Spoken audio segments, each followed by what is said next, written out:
नमस्ते बच्चों, कैसे हैं आप सब लोग। बच्चों, जैसे टाइम टू हमने डिस्कस किया था, मुझे उम्मीद है कि आपने सेक्शन ए और बी कवर अप कर चुके होंगे वीडियोस के। अभी हम करने वाले बेटा सेक्शन सी। देखो, ये द मोस्ट आईएमपी क्वेश्चंस हैं, तो इसके लिए मैं रिक्वेस्ट करूंगी कि आप प्लीज़ इन क्वेश्चंस को अच्छे से लर्न कर लेना। जिस तरीके से आप मैथ में कह रहे थे कि आपने जो करवाया वो आया, सिमिलरली आप मुझे एसएसटी में भी कहेंगे, तो प्लीज़ इन क्वेश्चंस को गलती से भी मत लीव करना। ठीक है बेटा, तो चलो कोई टाइम नहीं वेस्ट करते, शुरू करते हैं सेक्शन सी हम लोग। अब सेक्शन सी में पहला क्वेश्चन है आपके पास, explain the structure of stupa. ठीक है, स्तूपा का हमें स्ट्रक्चर एक्सप्लेन करना है। अच्छा, अब एक और चीज बता दूं मैं बेटा, मैं ना जो कीवर्ड्स होंगे ना उसको अंडरलाइन करती जाऊंगी। ठीक है, तो मैं स्टेटमेंट इन करूंगी और अंडरलाइन उसको करूंगी जो कीवर्ड्स होंगे, ताकि जब वो हाईलाइटेड वर्ड्स आप देखोगे तो आपके दिमाग में वो पॉइंट्स बैठ जाएंगे और आप उसके हिसाब से if you want to frame your own answer in your own words तो आप उसको कर सकते हो। ठीक है, तो इसके लिए मैं सारे के सारे जो भी अंडरलाइन होगा, हाईलाइट होगा, वो मैं सिर्फ और सिर्फ कीवर्ड्स को करूंगी, तो उस हिसाब से आप नोट डाउन करते जाना। तो चलिए, अब क्या बोल रहा है यहाँ पे आंसर में, an oval shaped construction which remains of the lord Buddha's body were kept in a box. ठीक है, एक ना ओवल शेप का कंस्ट्रक्शन किया गया था। ठीक है, जिसके अंदर लॉर्ड बुद्धा की जो बॉडी है, जो भी उनके रिमेन्स बचे, ओके, वो जो है वो एक बॉक्स में रखा गया। स्तूपा जो होता है वो बेसिकली, अब इसके इसको स्तूपा कहा जाता है। ठीक है, स्तूपा का मतलब ही ऐसा है बेसिकली कि लॉर्ड बुद्धा जी की जो भी बॉडी के रिमेन्स थे, उन्होंने जो भी अपनी चीज़ें यूज़ की थी, या उनके जो भी डिसिपल्स थे उन्होंने जो भी चीज़ें यूज़ की थी उस एरा में, उनको प्रिजर्व करना। ठीक है, उसको प्रिजर्व करना, और वो जिस जगह पे स्टोर किया गया है, that is the stupa. Point समझ में आई। अब इस स्तूपा का स्ट्रक्चर ऐसा है कि it is a dome like structure, और जो बना है किससे, ईंटों से और पत्थरों से, स्टोन्स एंड ब्रिक्स से। ठीक है, अब इन्होंने स्ट्रक्चर पूछा है, तो किस तरीके से स्ट्रक्चर है, तो मैं आपको फिगर दिया हुआ है, no need to draw this. ठीक है, ये फिगर जो है वो मैंने आपको समझाने के लिए, आप जब फिगर समझोगे ना तो you will get clear idea कि अच्छा यहाँ पर है। ओके, तो जिस तरीके से यहाँ पे आता है, सबसे पहले पार्ट्स ऑफ स्तूपा। ठीक है, अब क्या क्या है, तो इसके अंदर सबसे पहला आएगा हमारे पास हर्मिका, ये नंबर 2 गलती से प्रिंट हो गया है। ठीक है, फर्स्ट इज द हर्मिका। अब हर्मिका मतलब क्या होता है बेटा, देख लें, the railing around the top of the Oval shaped stupa is called the harmika. ठीक है, ये कहा जाता है कि वहाँ पे खुद भगवान आके बसते हैं। अब फिगर देखिए बेटा, हम लोग देखो, दिख रहा है आपको ये हर्मिका, ये वाला। ठीक है, दिखा। अब स्टेटमेंट दोबारा देख लेते, क्या बोल रहा है, it is a railing around the top of the Oval shape of stupa. Stupa के बिल्कुल ऊपर की तरफ, ठीक है, बिल्कुल ऊपर की तरफ इस तरीके से एक रेलिंग बनाई गई है। ठीक है, रेलिंग मतलब पता है ना, ऐसे लोहे के जंजीरों से पूरा यूं फॉर्म किया गया है स्ट्रक्चर, और कहते हैं कि भगवान खुद वहां पे आके, लाइक वो भगवान का घर है, ऐसे बोलते हैं। ठीक है, फिर दूसरा क्या है ये बेटा, प्लीज ध्यान दे देना, अभी नंबर्स में मैं अपना टाइम नहीं वेस्ट कर रही। ठीक है, ये नंबर 2 रहेगा, ये नंबर 3 रहेगा, नंबर 4 रहेगा। ठीक है, ओके, अब उसके बाद क्या कह रहा है वो, उसके बाद कह रहा है मेहदी। ओके, अब ये क्या है, it is elevated circular path. Elevated circular path stupa के अराउंड, इसको हम कहते हैं medhi. It is use for the pradakshina. Pradakshina मतलब कि चक्कर मारना। अब देखो, ये रहा, दिखा आपको। ठीक है, तो स्तूपा के इर्द गिर्द, जैसे हम मंदिर जाते हैं तो पूरी वो चक्कर मारते हैं ना भगवान के इर्द गिर्द, साथ फिर हम लोग लेते हैं। ठीक है, प्रदक्षिणा बोलते हैं। तो ये वो जगह है जो स्तूपा आप ये समझ रहे हो, ये पूरा का पूरा स्तूपा है ये वाला। ठीक है, ये पूरा स्तूपा है कंप्लीट। ठीक है, तो ये पूरे स्तूपा के इर्द गिर्द चक्कर लगाने वाला जो पोर्शन है उसको हम मेधी कहते हैं। नेक्स्ट हम बात करते हैं यहाँ पे प्रदक्षिणा पाथ, अगेन वो चीज़ उसके अंदर इंक्लूडेड हो गई। It is a slightly elevated around the circular path around the temple और द वर्शिप प्लेस, इसको हम कहते हैं प्रदक्षिणा पाथ, जिस रास्ते पे लोग चलते हैं। Pradakshina is done in such a way that the place of worship is always to the right side. ठीक है, प्रदक्षिणा इस तरीके से की जाती है कि जो जगह है पूजा पाठ की, वो हमेशा उसके राइट साइड पे होती है। ठीक है, देखो, ये प्रदक्षिणा ऊपर और ये नीचे, ऐसे करके पूरा ये दोनों पाथ बताए गए हैं। डन। फिर हम बात करते हैं नेक्स्ट, दैट इज द तोरण। It means a gateway that is built on 2 high pillars. ठीक है, क्या है ये बेटा, गेटवे है जो 2 हाई पिलर से बना हुआ है with the artistic horizontal beam, अच्छे से पूरा ऊपर से पूरा बीम बना के किया हुआ है। ओके, हॉरिजॉन्टल मतलब कि बता रही मैं, देखो ये रहा हॉरिजॉन्टल ऐसे। ठीक है, यूं लाइनों में बीम बनाई गई है। And this the devotees use this तोरण एज एन एंट्रेंस। ठीक है, तो डिवोटीज जो है वो, जो भक्त है वो यहाँ से अंदर की तरफ आते हैं। तो ये रहा तोरण। समझ आ गया बेटा? अब नहीं भूलोगे ना इसको, क्लियर? चलो चलते हैं नेक्स्ट क्वेश्चन की ओर। ओके, अब कह रहा है explain the town planning in Asian India. ये तो like it is a most IMP question, ठीक है, हर बार आपको दिखेगा ही दिखेगा ये क्वेश्चन तो ना। अब ये कहा जा रहा है कि during the excavating the several sites, ठीक है, जब साइट्स को खोदा गया था तो हमारे जो आर्किटेक्ट्स हैं या जो स्किल्ड पर्सन है तो उन्होंने बहुत सारे मतलब पुराने लोग हमारे कैसे थे ना उनके बारे में उन्होंने लिटरली लर्न मतलब कि उनका स्टडी किया कि पहले के ज़माने में लोग कितने ज़्यादा स्किल्डफुल होते थे। अब उस हिसाब से उनको कैसे पता चला, क्योंकि ये जो टाउन प्लानिंग हुई हड़प्पा सिविलाइजेशन के दौरान वो 3 सेक्शंस पे डिवाइड हुआ। याद करना, पहला है रूलर्स, फोर्ट ऑफ रूलर्स, फिर है हाउस ऑफ एडमिनिस्ट्रेटिव ऑफिसर्स, फिर तीसरा है रेसिडेंस ऑफ कॉमन पीपल। ठीक है, ये 3 फॉर्म में इसको डिवाइड किया गया। अब फोर्ट ऑफ रूलर्स आप क्लियर हो चुके होंगे, ठीक है, जहाँ पर राजा महाराजा रहते हैं वो। हाउसेज ऑफ एडमिनिस्ट्रेटिव मतलब कि जो मंत्री, ठीक है, जो उनके सभा में काम करते हैं जो मंत्री हैं वो टाउन के अपर पोर्शन में, ठीक है, कहाँ पे वो करते हैं बेटा, टाउन के अपर पोर्शन में रहते हैं। और फिर जो आम जनता है वो टाउन के लोअर पोर्शन में रहती है। The upper portion of the town was elevated, एक बार देख लो यहाँ पर, the upper portion of the town was elevated and safe बनाया गया उसको with the double storeyed houses. ठीक है, उनके घर कैसे हैं, मतलब कैसा है, दो माले का मंजिला है जिसके अंदर 2 से 5 रूम जो है वो एक्वायर्ड हैं। और जो लोअर हाउसेज है मतलब आम जनता के लिए जो पोर्शन है वो सिंगल स्टोरेड है, ठीक है, एक ही फ्लोर है। और वो बेसिकली कैसे बना हुआ है, हाथ से बनी जो ईंटें होती है ना उससे बना हुआ है। रोड्स कैसे हैं इसके अंदर, रोड्स बिल्कुल ऐसे टाउन के अंदर स्ट्रेट है, ठीक है, स्ट्रेट है, लॉन्ग है, और एक दूसरे को कैसे करते हैं, intersecting one another at the right angles. अपन नहीं बोलते हैं चार रास्ता क्या होता है, यूं ही तो होता है चार रास्ता, यूं करके, ठीक है। तो अब ये वाला रास्ता जो होगा अंदर जाने का, यहाँ से इस तरफ आने का, तो ये चार रास्ता कैसा है, okay, it is the graph, आप देख सकते हो, ठीक है। तो ये प्लस शेप बनता है, प्लस शेप इसका मतलब कि राइट एंगल ट्रायंगल बनता है। तो ये उस टाइम से फॉलो होते थे, अब तो हम इसको चार रास्ते बोलते हैं, या क्रॉसिंग रोड्स कहते हैं, या मेन रोड्स कहते हैं, ऐसे करके मेन स्क्वायर्स होती, sorry. The roads were wide, ठीक है, और उस टाइम पे रोड्स इतने ज़्यादा वाइड होते थे कि एक ही साथ 2 से 3 व्हीकल्स आराम से जो है वो चल सकते थे। People of civilisation had developed many beautiful and systematic towns, और ऐसे यहाँ पे एक नहीं, जहाँ जहाँ पे वो बसते थे, ठीक है, जिन जिन जगह पे बसते थे उन जगह पे इस तरीके से टाउन्स बनाते थे। ऑब्वियसली उस दौरान बहुत सारी और सिविलाइजेशन भी थी, जब उनसे कंपेरिजन कर रहे हैं तो इतना ज़्यादा अप्रोप्रिएट, सिस्टमेटिक और डिसिप्लिन तरीके से हर एक चीज़ मेंटेन किया हुआ कहीं और सिविलाइजेशन देखने को नहीं मिलता था। तो that is the town planning. अब अगर आप देखो बेटा, फिगर मैंने दिया हुआ है, जस्ट आपको थोड़ा विजुअलाइज करवा दूँ। देखो ये ऊपर वाला फोर्ट आया, ओके, जिसको हम कहेंगे सिटाडेल, मतलब कि ये जो रूलर्स हैं उनके लिए। फिर आप देखो, ठीक है, थोड़ी सी, अब इतना क्लियर तो मैं शायद दिखा नहीं पाऊंगी आपको, इसके नीचे बिल्कुल जो है वो रहेगा एडमिनिस्ट्रेटर्स के लिए, और उसके बाद जो आप ये लोअर पोर्शन देख रहे हो नीचे की तरफ, ठीक है, वो कौन रहेंगे, कॉमन पीपल। इस तरीके से उनका वो डाउन बनाया हुआ था। अब क्या ये तो बट ऑब्वियसली ये जो पिक्चर है ये अभी तो इतना वो अच्छे तरीके से दिखेगा नहीं ना, इतने साल है तो टूटी फूटी हुई है, तो इसके लिए आपको इतना ज़्यादा शायद विजुअलाइज नहीं है, बट अगर आप थोड़ा सा भी ध्यान से देखोगे ना तो यू विल फाइंड कि हाँ 3 सेक्शंस में जो है बनाया गया है। ठीक है, डन बेटा। चलो चलते हैं नेक्स्ट क्वेश्चन की ओर। क्या कह रहा है, give the information about the Dholavira. ठीक है, दे देते हैं हम लोग।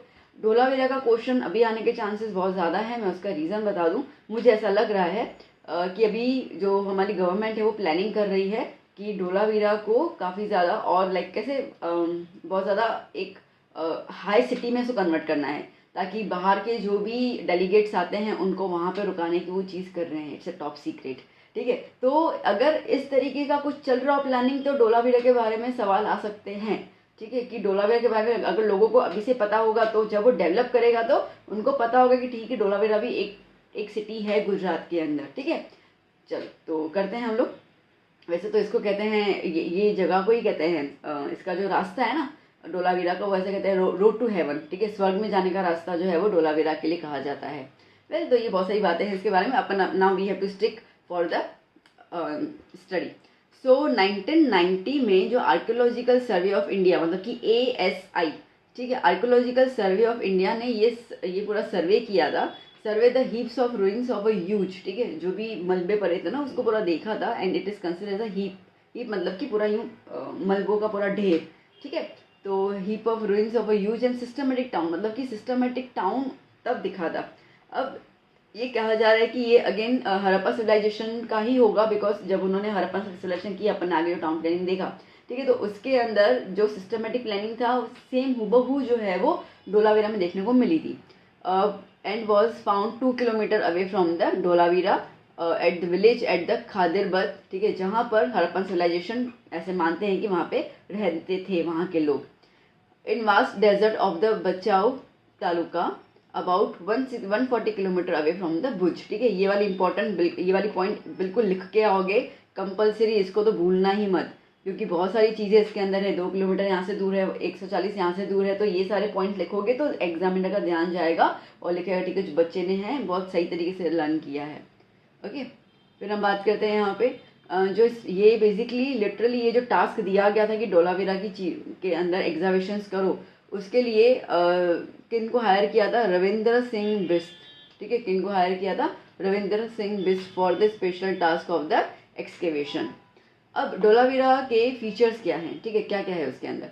तो ये कहा जाता है कि हड़प्पन साइट्स टोटल 5 मिली है, और उन 5 में से it is consider as the largest Harappan site, largest and finest और मोस्ट प्रोमिनेंट। ये कहा जाता है कि ये इंडस वैली सिविलाइजेशन से ही बिलोंग करता है, मतलब इतना पुराना है। It had a very big cities, ठीक है, ये पूरा टाउन है, मतलब ये पूरा जो इलाका था, शहर, ठीक है, वो पूरा का पूरा इतना था कि बहुत बड़े बड़े शहर थे इसके अंदर। The most striking feature of the city is that all the city buildings were built of stone, ठीक है, मतलब ये थोड़ा सा अलग क्या है यहाँ पर, ये है कि भैया जो भी पूरी सिटी की बिल्डिंग्स थी ना, किससे बनी गई थी? स्टोन से बनी गई थी। जबकि हड़प्पन साइट्स के अंदर, हड़प्पन सिविलाइजेशन के दौरान जहाँ जहाँ पे वो रहते थे ना, वहाँ पे जब उन्होंने देखा था तो हड़प्पा खुद, मतलब हड़प्पा का या खुद का, और मोहनजोदारो, ठीक है, ये ज़्यादातर आपको किस में दिखे थे? ब्रिक्स में दिखे थे। ब्रिक और स्टोन का मतलब क्लियर है, ब्रिक इज द ईट जो अपने घर पे लगा दे, ठीक है, अपने भी दीवारें ब्रिक से बनती हैं।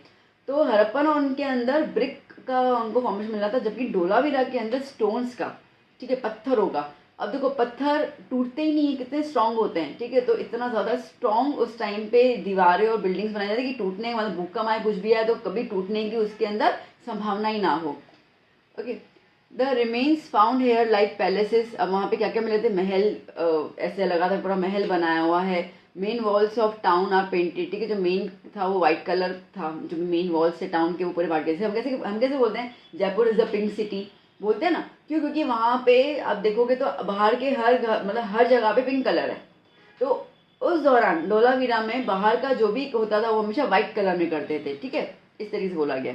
And the fortified walls was made up of clay, stone and bricks. Fortified walls मतलब कि जैसे हम बोलते हैं ना कि एक फेंसिंग क्रिएट कर लेना, ठीक है, इतनी इतनी लंबी लंबी दीवारें क्रिएट करना कि कोई जब अपने को अटैक करने है ना तो उनको अपना शहर ही ना दिखे, इतनी लंबी लंबी दीवार। तो जो लंबी दीवारें जो प्रोटेक्शन के लिए यूज़ की जाती है, बनाई जाती है, उसको हम फोर्टिफाइड वॉल्स कहते हैं। Okay, and circling town suggest strong security. आ गया, ठीक है, वो एक सिक्योरिटी मेजर बता रहा है वहाँ के, भाई वहाँ के लोगों की, जो भी राजा था उस टाइम पे, वो उनको बहुत ज़्यादा कदर थी। The sites also had a provision of for portable water. वहाँ पे साफ़ सुथरा पानी पीने की भी सुविधाएं थी और लिटरली प्योरीफिकेशन सिस्टम भी था बहुत अच्छी तरीके से। तो ये है खासियत धोलावीरा की। ओके, ये आपको मैंने जो फिगर दिया है, मैंने फिगर इसके लिए ताकि आप देखो कि कैसे स्टोन्स हैं। हम कह रहे हैं ना, लाइक अगर आप कंफ्यूज हो गए ब्रिक और स्टोन क्या, तो ब्रिक तो आपने देखा होगा अपने घरों वरों में होता है, ईंटें, ठीक है। अब ये स्टोन इस तरीके से तो यहाँ से बनाया गया था। चलो आगे, चलिए next. Give an introduction to the temple in north India which is carved in Iranian style, ठीक है, ऐसे क्वेश्चन आ सकता है, डायरेक्ट क्वेश्चन आ सकता है। मोढेरा सन टेम्पल, ठीक है, घुमाना हो तो मैंने आपको क्वेश्चन दिया हुआ है, introduction to the temple in north Gujarat, okay, जहाँ पर ईरानियन स्टाइल से पूरा का पूरा टेम्पल बनाया गया है। अब क्या है इसके अंदर बच्चा जी, देखो जो टेम्पल ऑफ मोढेरा है वो कहाँ लोकेटेड है? महसाना डिस्ट्रिक्ट में लोकेटेड है। इनको किन ने बनाया था? It is build by the king Bhimdev. Okay, कौन से डायनेस्टी के थे? सोलंकी डायनेस्टी के थे। कब बनाया था? 102 AD में। Okay, 1026। It is an excellent piece. ये कहा जाता है कि इतना शानदार तरीके से बनाया था, जो आर्किटेक्चर जो आर्किटेक्चर वाले होते हैं जब वो देखते हैं तो ये कहते हैं क्यों इतना ज़्यादा शानदार तरीके से मंदिर बनाया गया, क्यों कह रहे हैं वो? बिकॉज इन दिस है यहाँ पे, ठीक है, in this temple a gem was studded in the middle of the crown of the sun god, ठीक है। तो सूरज भगवान की मूर्ति है और उनको वो मुकुट पहनाया हुआ है। वो मुकुट के बीचों बीच एक जो है वो जेम स्टोन जो होता है ना, ठीक है, वो वहाँ पे लगाया हुआ है। अब वो इस तरीके से लगाया हुआ है कि जब सन की, ठीक है, जब सन की लाइट आए, जब सूर्योदय हो, तो सूर्योदय हो ना, अब सोचो सन की लाइट आए और जब वो लाइट पड़े तो सन की लाइट ही सन के टेम्पल को रोशन करे, समझ रहे हो। तो अब आप मेरे को बताओ कि है ना, सन जो है वो किस दिशा में राइज होता है, ईस्ट में। तो अभी आप खुद सोचो कि इसका एंट्रेंस गेट कहाँ पे होगा, ईस्ट साइड, डन हो गया आंसर, ठीक है। So it has a entrance gate on the eastern side in such a way that first ray of the sun directly falls on the gem, ठीक है, वो मोती, वो जो भी जेम, हम, मेरे को इसका हिंदी शब्द नहीं समझ आ रहा क्या बोलूँ मैं, okay. Because of it the entire sanctum is lighten up, ठीक है। सेंक्टम मतलब कि पूरा मंदिर जो है ना, मंदिर का पूरा एरिया जो, उसको सेंक्टम कहते हैं। तो वो पूरा का पूरा मतलब लाइट चालू करने की जरूरत ही नहीं वहाँ पे, ठीक है, वो सूरज की रोशनी से है। अब क्या हो रहा है ना, सूरज की रोशनी आ रही है, वो स्टोन पे पड़ रही है, जैसे वो स्टोन पे पड़ रही है तो रिफ्लेक्ट करेगी, साइंस, ठीक है, रिफ्लेक्शन देखा है अपन ने, रिफ्लेक्ट करेगी तो जैसे रिफ्लेक्ट करेगी तो फैल जाएगी, स्कैटर्ड हो जाएगी और पूरे के पूरे मंदिर को रोशन कर लेगी। ये उसकी मेन पॉइंट है, तो ये लिख के ही आओगे, ठीक है। इसके बगैर तो ये अगर नहीं लिखोगे पॉइंट तो फिर मोटेरा टेम्पल में को लिखने का लायक है नहीं, ठीक है। तो फिर क्या लिखोगे आप, तो ये लिखना जरूर। Sun temple at Motera is one of the few shrines, shrines मतलब कि temples, okay, that are dedicated to the sun god and it is situated on the bank of the Pushpavati river in the Motera, ठीक है। ज़्यादा मंदिर नहीं है सूरज भगवान की, बहुत कम है, बट उसमें से ये बहुत ज़्यादा फेमस है। इसके अंदर 12 तरीके की अलग अलग इमेजेस जो हैं वो भगवान की रखी गई हैं। एंड दिस टेम्पल इज कार्वियन, मतलब उसकी जो पूरी खुदाई की गई है in the Iranian school of art, ठीक है। बहुत इजी था ये, मैंने आपको फिगर दिया, जस्ट आपको थोड़ा पता हो कि किस तरीके से है, ठीक है। डन, चले ना आगे। Okay, next question. Next question आपसे कह रहा है introduce the Vallabhi as an Asian university of India, ठीक है। वल्लभी के लिए बताना है हम लोगों को, चलो देख लेते हैं हम लोग क्या है ना। Vallabhi university of Gujarat was a very famous centre of education, ठीक है। गुजरात के अंदर ये बहुत ज़्यादा फेमस सेंटर था एजुकेशन का इन 17th सेंचुरी, गुजरात में, ठीक है। जो वहाँ जो रूलर्स थे, कौन से, वंश डायनेस्टी के जो रूलर्स थे और उनके जो लोग थे, उन्होंने बहुत ज़्यादा कंट्रीब्यूट किया था in making this university famous education centre, ठीक है, पूरे दुनिया भर में। क्योंकि नालंदा यूनिवर्सिटी बहुत ज़्यादा फेमस थी, ठीक है, नालंदा और तक्षशिला, तो उनके कंपैरिजन में आने के लिए बहुत दिन रात मेहनत कर ली थी इन लोगों ने कि हम उनके कंपैरिजन में आए, पूरे दुनिया भर में वल्लभी यूनिवर्सिटी का भी नाम उतना ही हो। Vallabhi was the centre of the Hinayana cult of the Buddhist religion, ठीक, कल्ट मतलब कि जाति, प्रजाति इसको हम कहते हैं ना वो, ठीक है। तो बुद्धिस्ट रिलीजन को फॉलो करती हुई एक प्रजाति थी जिसका नाम जो हिनायना कल्ट माने जाते हैं, ठीक है। वो लाइक वल्लभी उनका सेंटर था। मतलब क्या किया था आपको बताऊं, वल्लभी, अब उस टाइम पे क्या चल रहा था, उस टाइम पे ना बुद्धिस्ट रिलीजन बहुत चल रहा था, बहुत फॉलो कर रहे थे उसको सबके सब लोग। अब मार्केटिंग स्ट्रेटेजी यही थी कि बुद्धिस्ट रिलीजन है तो हम बुद्धिस्ट रिलीजन को अगर हम लोग पनाह देंगे, बुद्धा डिसिपल्स को पनाह देंगे तो ऑटोमेटिकली हमारा नाम हो जाएगा। तो उन्होंने क्या किया, लिटरली जो मॉन्क्स थे ना बुद्धिस्ट रिलीजन के, या जैसे हिनायना कल्ट में कह रही हूँ, उनको उन्होंने वहाँ पे पनाह दी, आओ एजुकेशन करो, ये करो वो करो, तो उनके लिए बहुत ज़्यादा सुविधा दे दी। तो जितने भी दुनिया भर में बुद्धिस्ट लोग जो फैले हुए थे, ओके, बुद्धिस्ट आइडियोलॉजी वाले लोग, वो लिटरली यहाँ पे आते थे एजुकेशन के लिए। तो ऑटोमेटिकली वल्लभी यूनिवर्सिटी का नाम जो है वो पूरे देश भर, पूरी दुनिया भर में इतना फेमस हो गया था। In the middle of the 7th century Buddhist scholars, अब देखो स्कॉलर्स निकले थे वहाँ से, अब आपको पता है, ठीक है। अगर आप अपने कोचिंग अगर टॉप करोगे तो आपकी कोचिंग का नाम होने वाला है, ओके, तो दैट मीन आपके स्कूल का नाम होने वाला है। तो जो स्कॉलर्स होते हैं उन्हीं से तो नाम बनता है ना। तो क्या नाम था इसका, सॉरी उनका, स्थिरमती एंड द गुणमती, ये दो वल्लभी के स्कॉलर्स थे, बुद्धिस्ट स्कॉलर्स थे, and were leading the principles of Vallabhi, और मतलब पूरा वल्लभी वही संभाल रहे थे, okay. Brahmin students from the region of the Ganga Yamuna use to come here for the higher education. हमको पता है उस टाइम में ब्राह्मण के बच्चे ही पढ़ते थे ना, क्षत्रिय तो युद्ध सीखते थे क्योंकि उनको अपने राजपाट संभालना होता था, ओके। वैश्य जो होते थे वो बिजनेस करते थे, तो इसके लिए ब्राह्मण के बच्चे वहाँ पे आते थे पढ़ने के लिए।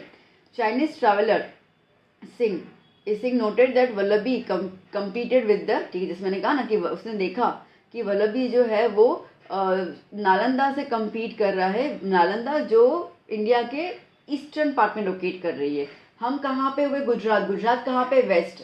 नालंदा कहाँ पे, ईस्ट, बिल्कुल ऑपोजिट डायरेक्शन, ठीक है, वो उससे कम्पीट कर रही है। The rulers of Vallabhi belong to the Maitraka dynasty and patronise education and the Vallabhi university. अब ये बनाया किन्होंने था, वंश डायनेस्टी ने बनाया था, ठीक है। फिर धीरे धीरे डायनेस्टी चेंज हुई, अलग अलग हुए, ठीक है। फिर आई मैत्रिक डायनेस्टी, मैत्रिक डायनेस्टी के जो लोग थे लिटरली उन्होंने यूनिवर्सिटी पे और एजुकेशन में बहुत काम किया था। The rulers of Maitraka dynasty were not Buddhist, वो बुद्धिस्ट नहीं थे, बट फिर भी, ठीक है, बट फिर भी उन्होंने यूनिवर्सिटी को बरकरार रखने में काफ़ी मदद की थी। इन 1775 AD अरेबियंस अटैक्ट, ओके, मैथरिक्स जो थे वो डिफीट हो गए और इसके लिए यूनिवर्सिटी जो है वो बंद हो गई, ठीक है बच्चा, डन। चलिए नेक्स्ट क्वेश्चन देख लेते हैं। Explain about the Varanasi university. अब वाराणसी जो है, like you know, it's world famous place of the pilgrimages, ठीक है। अब ये कहा ही जाता है कि वाराणसी में आप लोग जाते हैं ना गंगा नदी के वहाँ पाप धोने के लिए, तो one of the most, Haridwar जैसे हम कह रहे थे, one of the most pilgrimage place, वहाँ पे लोग जाते ही हैं। तो सिर्फ वहाँ पे दर्शन और पूजा पाठ करने के लिए नहीं जाते, वहाँ पे 7th सेंचुरी के अंदर एजुकेशन के लिए भी जाते थे। It grew as a religious centre for the Aryan culture in the Upanishadic period. तो ये कहा जाता है कि जब आर्यंस यहाँ पे रहते थे, जो वो उपनिषद पीरियड चल रहा था वहाँ पे, ठीक है, तब ये उनका एक रिलीजियस सेंटर हुआ करता था। जो किंग है वाराणसी के, अजात शत्रु, वो बहुत बड़े फिलोसोफर थे उपनिषद एज में, and he was the great supporter of the education. It is mention in Vyasa Samhita, Vyasa Samhita में किया है दैट महर्षि वेदव्यास जो थे उनका आश्रम जो था वो वाराणसी में था। आपको पता होगा कितने लाइक महर्षि वेदव्यास कितने ज़्यादा फेमस हैं, क्यों फेमस हैं मुझे कमेंट में बताना आप। लॉर्ड बुद्धा चोज वाराणसी, ठीक है, लॉर्ड बुद्धा जी ने भी वाराणसी को चोज किया। अब आपको पता है इंग्लिश का चैप्टर क्या था ना, द सरमन्स इन बनारस, तो उन्होंने अपना पहला जो किस्सा गौतमी को ज्ञान दिया था, कहाँ दिया था, वाराणसी में दिया था ना, बस वही तो है यहाँ पर। So Lord Buddha chose the Varanasi suitable place for the propagation of its preaching. Okay, potent philosopher, एक फिलोसोफर थे आदि शंकराचार्य जी, वो भी काशी मूव हो गए थे to adopt the new principles of the Vedanta, ठीक है। ये सारी पॉइंट्स को मत अच्छे से लर्न कर लेना। वल्लभ आचार्य जी और चैतन्य महाप्रभु ये पायोनियर्स माने जाते हैं of the Pushti Marg, attend prestige of their Vaishnav section in the sector in the Kashi, ठीक है, पुष्टि मार्ग। चलो, तो उसके बाद monastery at the Sarnath, Sarnath में मोनेस्ट्री है, वो काफ़ी फेमस हुई थी for the education centre under the patronage of the Ashoka ji के रूलर, जो उनका शासन था उसके अंदर मोनेस्ट्री एट द सारनाथ, ठीक है, वो भी वाराणसी में। डन बच्चों, क्लियर। चलिए चलते हैं, फटाफट से चलते हैं। क्या है यहाँ पे next question, explain early medieval literature, ठीक है। अब क्या है इस लिटरेचर के अंदर, जल्दी देख लेते हैं हम लोग ना। The language of literature in north India was Sanskrit, ठीक है, ड्यूरिंग द मेडिवल पीरियड मतलब पता है जब भी मॉडर्न चल रहा है, ठीक है, तो पोस्ट मेडिवल और प्री मेडिवल ऐसे करके, ठीक है। तो मेडिवल पीरियड में नॉर्थ इंडिया में जो लैंग्वेज चलती थी वो संस्कृत थी। Two great works were written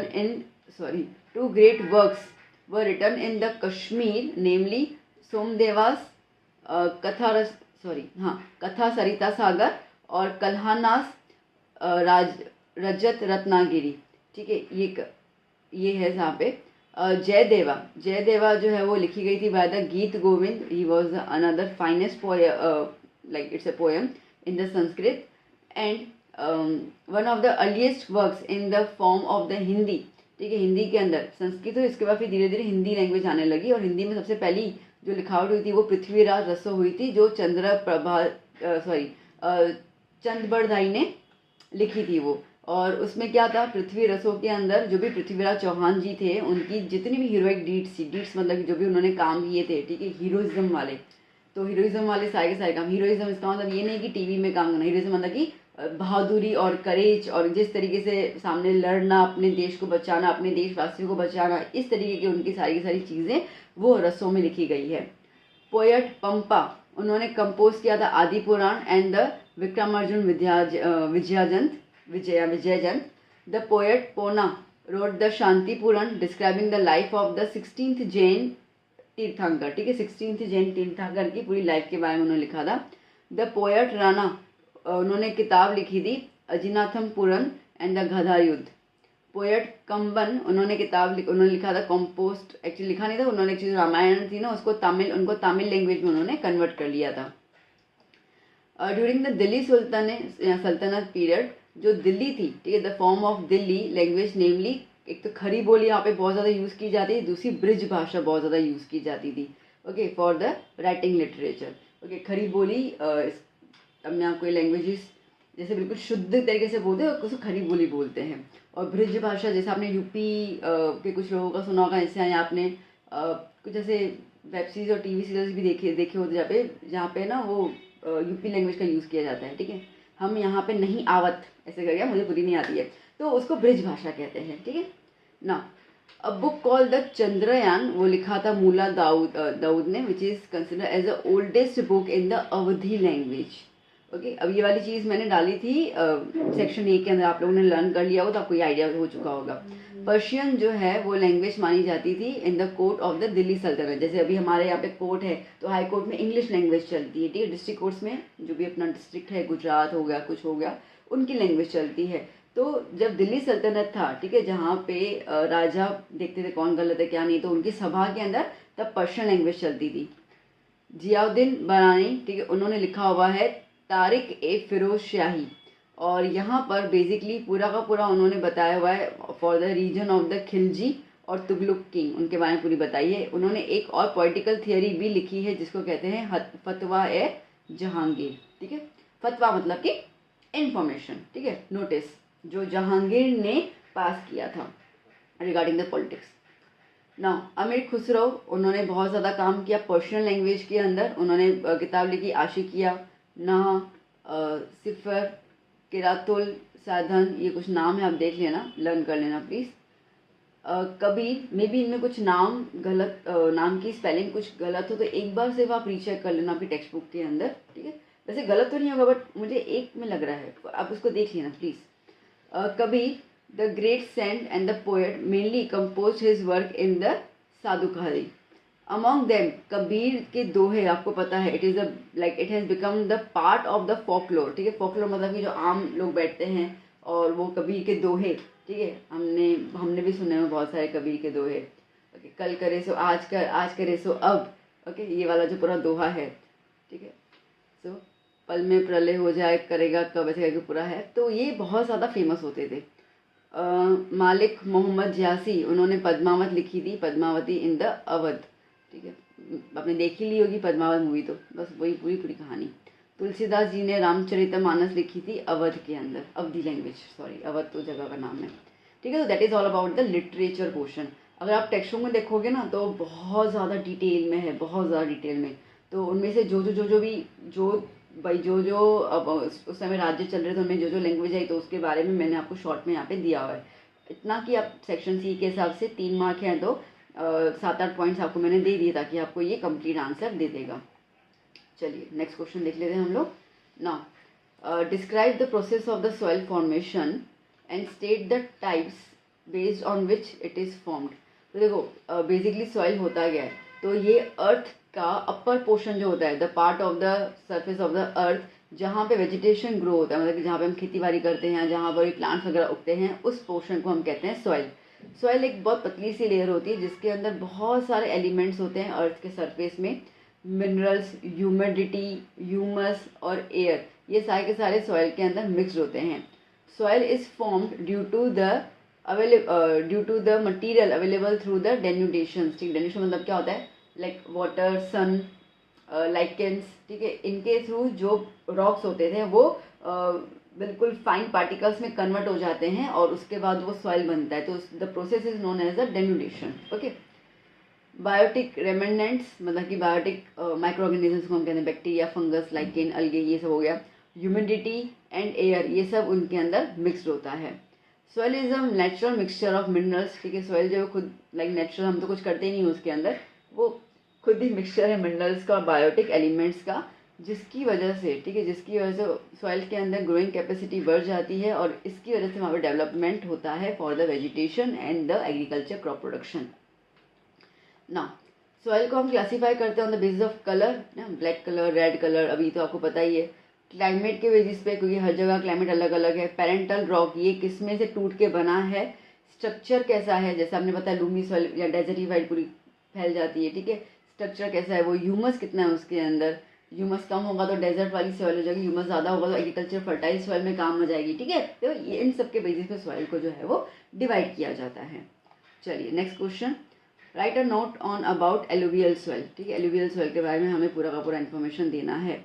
so alluvial soil जो है वो कब बनती है, कैसे बनती है, it is form due to the alluvium that the river deposits along their bank, ठीक है। एलुवियम एक एक मिनरल आप बोल सकते हो, ठीक है। Basically it's a mixture of many minerals. तो जब नदी या जब समुद्र का पानी या नदी का पानी जब आता है किनारे पे, ठीक है, तो वो सब चीज़ें जो है वो मिट्टी के अंदर छोड़ के चला जाता है। तो वो वाली जो मिट्टी होती है उसको हम कहते हैं एलुवियल सॉइल। अब इसमें क्या क्या रहेगा, पोटाश रहेगा, फॉस्फोरिक एसिड रहेगा, लाइमस्टोन रहेगा बहुत ज़्यादा अच्छे नंबरों में, मतलब अच्छी क्वांटिटी में, और नाइट्रोजन और ह्यूमस रहेगा स्मॉल पोर्शन के अंदर। तकरीबन इंडिया के अंदर 43% एरिया जो है वो कवर्ड है एलुवियल सॉइल के साथ। द सॉइल कहाँ कहाँ पे आपको मिलेगी, the soil is found in northern plain, ठीक है। सीधा आप हिमालय वाला देख लो, ठीक है, नॉर्दर्न प्लेन जहाँ से ब्रह्मगुप्ता नदी पूरी बहती है, इन द ईस्ट कहाँ तक, सतलुज तक, इन द वेस्ट, ठीक है। तो वो पूरा आ गया। तो ब्रह्मगुप्ता ईस्ट से लेकर वेस्ट की तरफ आती है नदी। And in the delta regions of the Mahanadi, Godavari, Krishna, Kaveri, उन जगहों पे भी होती है, मतलब जहाँ जहाँ पे ये नदियाँ बहती हैं या चलती हैं। जो नाइट्रोजन है एलुवियल सॉइल के अंदर can be stabilised if the crop of pulses are grown it, ठीक है। अब इसके लिए एलुवियल सॉइल के अंदर हम ज़्यादातर जो है वो पल्सेस वाले क्रॉप्स ग्रो करते हैं, ताकि नाइट्रोजन क्वांटिटी बहुत ज़्यादा होती है। तो ज़्यादा होती है तो क्या हो जाए कि वो नाइट्रोजन यूज कर ले, तो इसके लिए सॉइल जो है उसका पीएच लेवल वगैरह भी मेंटेन रहे। इसके अंदर wheat, paddy, sugar cane, jute, cotton, maize, oil seeds, ये कुछ अपन इसमें ग्रो कर सकते हैं, ठीक है बेटा। चलिए next, difference between renewable and non renewable resources. देखो रिन्यूएबल रिसोर्सेज क्या होता है, तो सिंपल सी बात है, रिन्यूएबल रिसोर्सेज वो होते हैं विच रिप्रोड्यूस देमसेल्व्स, ठीक है, वो खुद ही। रीन्यूएबल, री मतलब फिर से, न्यूएबल मतलब कि पैदा हो जाना, ठीक है। तो वो रिसोर्सेज जो खुद ही पैदा हो जाते हैं उसको हम लोग like with the usage of time, जैसे सनलाइट खुद ही आ जाती है, विंड खुद ही आ जाती है, हम थोड़ी उनको पैदा करते हैं। तो इनको हम लोग कहते हैं इनको हम लोग कहते हैं रिन्यूएबल रिसोर्सेज, या तो इनको हम लोग इनएग्जॉस्टिबल रिसोर्सेज भी कहते हैं, मतलब कि वो रिसोर्सेज, ठीक है, जो कभी ख़त्म नहीं होते हैं। सनलाइट, विंड, टाइडल एनर्जी, ये सारी की सारी जो है वो रिसोर्सेज हैं। ओके, नॉन रिन्यूएबल रिसोर्सेज क्या हो जाएंगे, अब वो सारे sources which can not be reused और रिप्रोड्यूस, जिसको ना आप रीयूज़ कर सकते हो, पेट्रोल जल गया तो जल गया, ठीक है, आप उसको दोबारा से रीयूज़ नहीं कर पाओगे, रिप्रोड्यूस भी नहीं कर पाओगे, और ये बहुत शॉर्ट पीरियड ऑफ टाइम के लिए ही है। एक बार यूज़ हो गया, ख़त्म हो गया, तो फिर दोबारा उसको मिलियंस ऑफ ईयर्स लग जाएंगे बनने के लिए, ठीक है। तब तक न जाने हमारी कितनी पुश्तें आ जाएंगी पैदा होकर। सो मिनरल, कोल, नेचुरल गैस, पेट्रोल, ये सारे के सारे एग्जाम्पल्स हैं नॉन रिन्यूएबल रिसोर्सेज के, ठीक है बेटा, डन। अब ऐसे लिखा है मैंने आपको सेक्शन वाइज, ऐसे रिन्यूएबल नॉन रिन्यूएबल करके कॉलम बनाना है, तो वो भी आप कर लो, कोई दिक्कत नहीं है। चलिए next, right about the black soil, ठीक है। अब black soil, now it is believe that कि ब्लैक सॉइल जिसको हम लोग रिगर सॉइल कहते हैं, ओके, यहाँ पे रेगुलर लिख दिया है, ओके।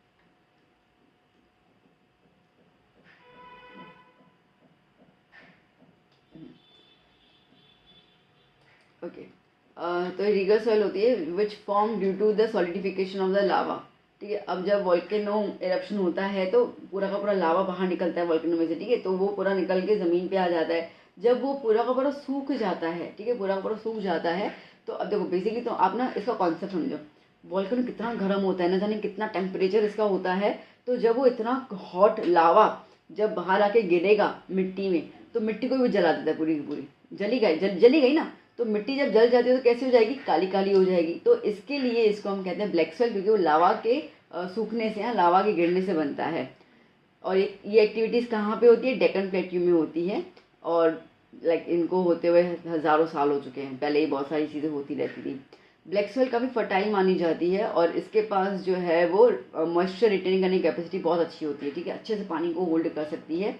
यहाँ तक कि अगर उसके अंदर मॉइस्चर ड्राई अप भी हो जाए, तो मतलब अगर उसका मॉइस्चर ड्राई अप हो जाता है, नहीं रहता है, तो ये सॉइल जो है कैसे हो जाएगी, फिसर्स एंड देन क्रैक्स, ठीक है, बिल्कुल सूख जाएगी और उसके अंदर दरारें पड़ जाएंगी, ऐसी हो जाती है।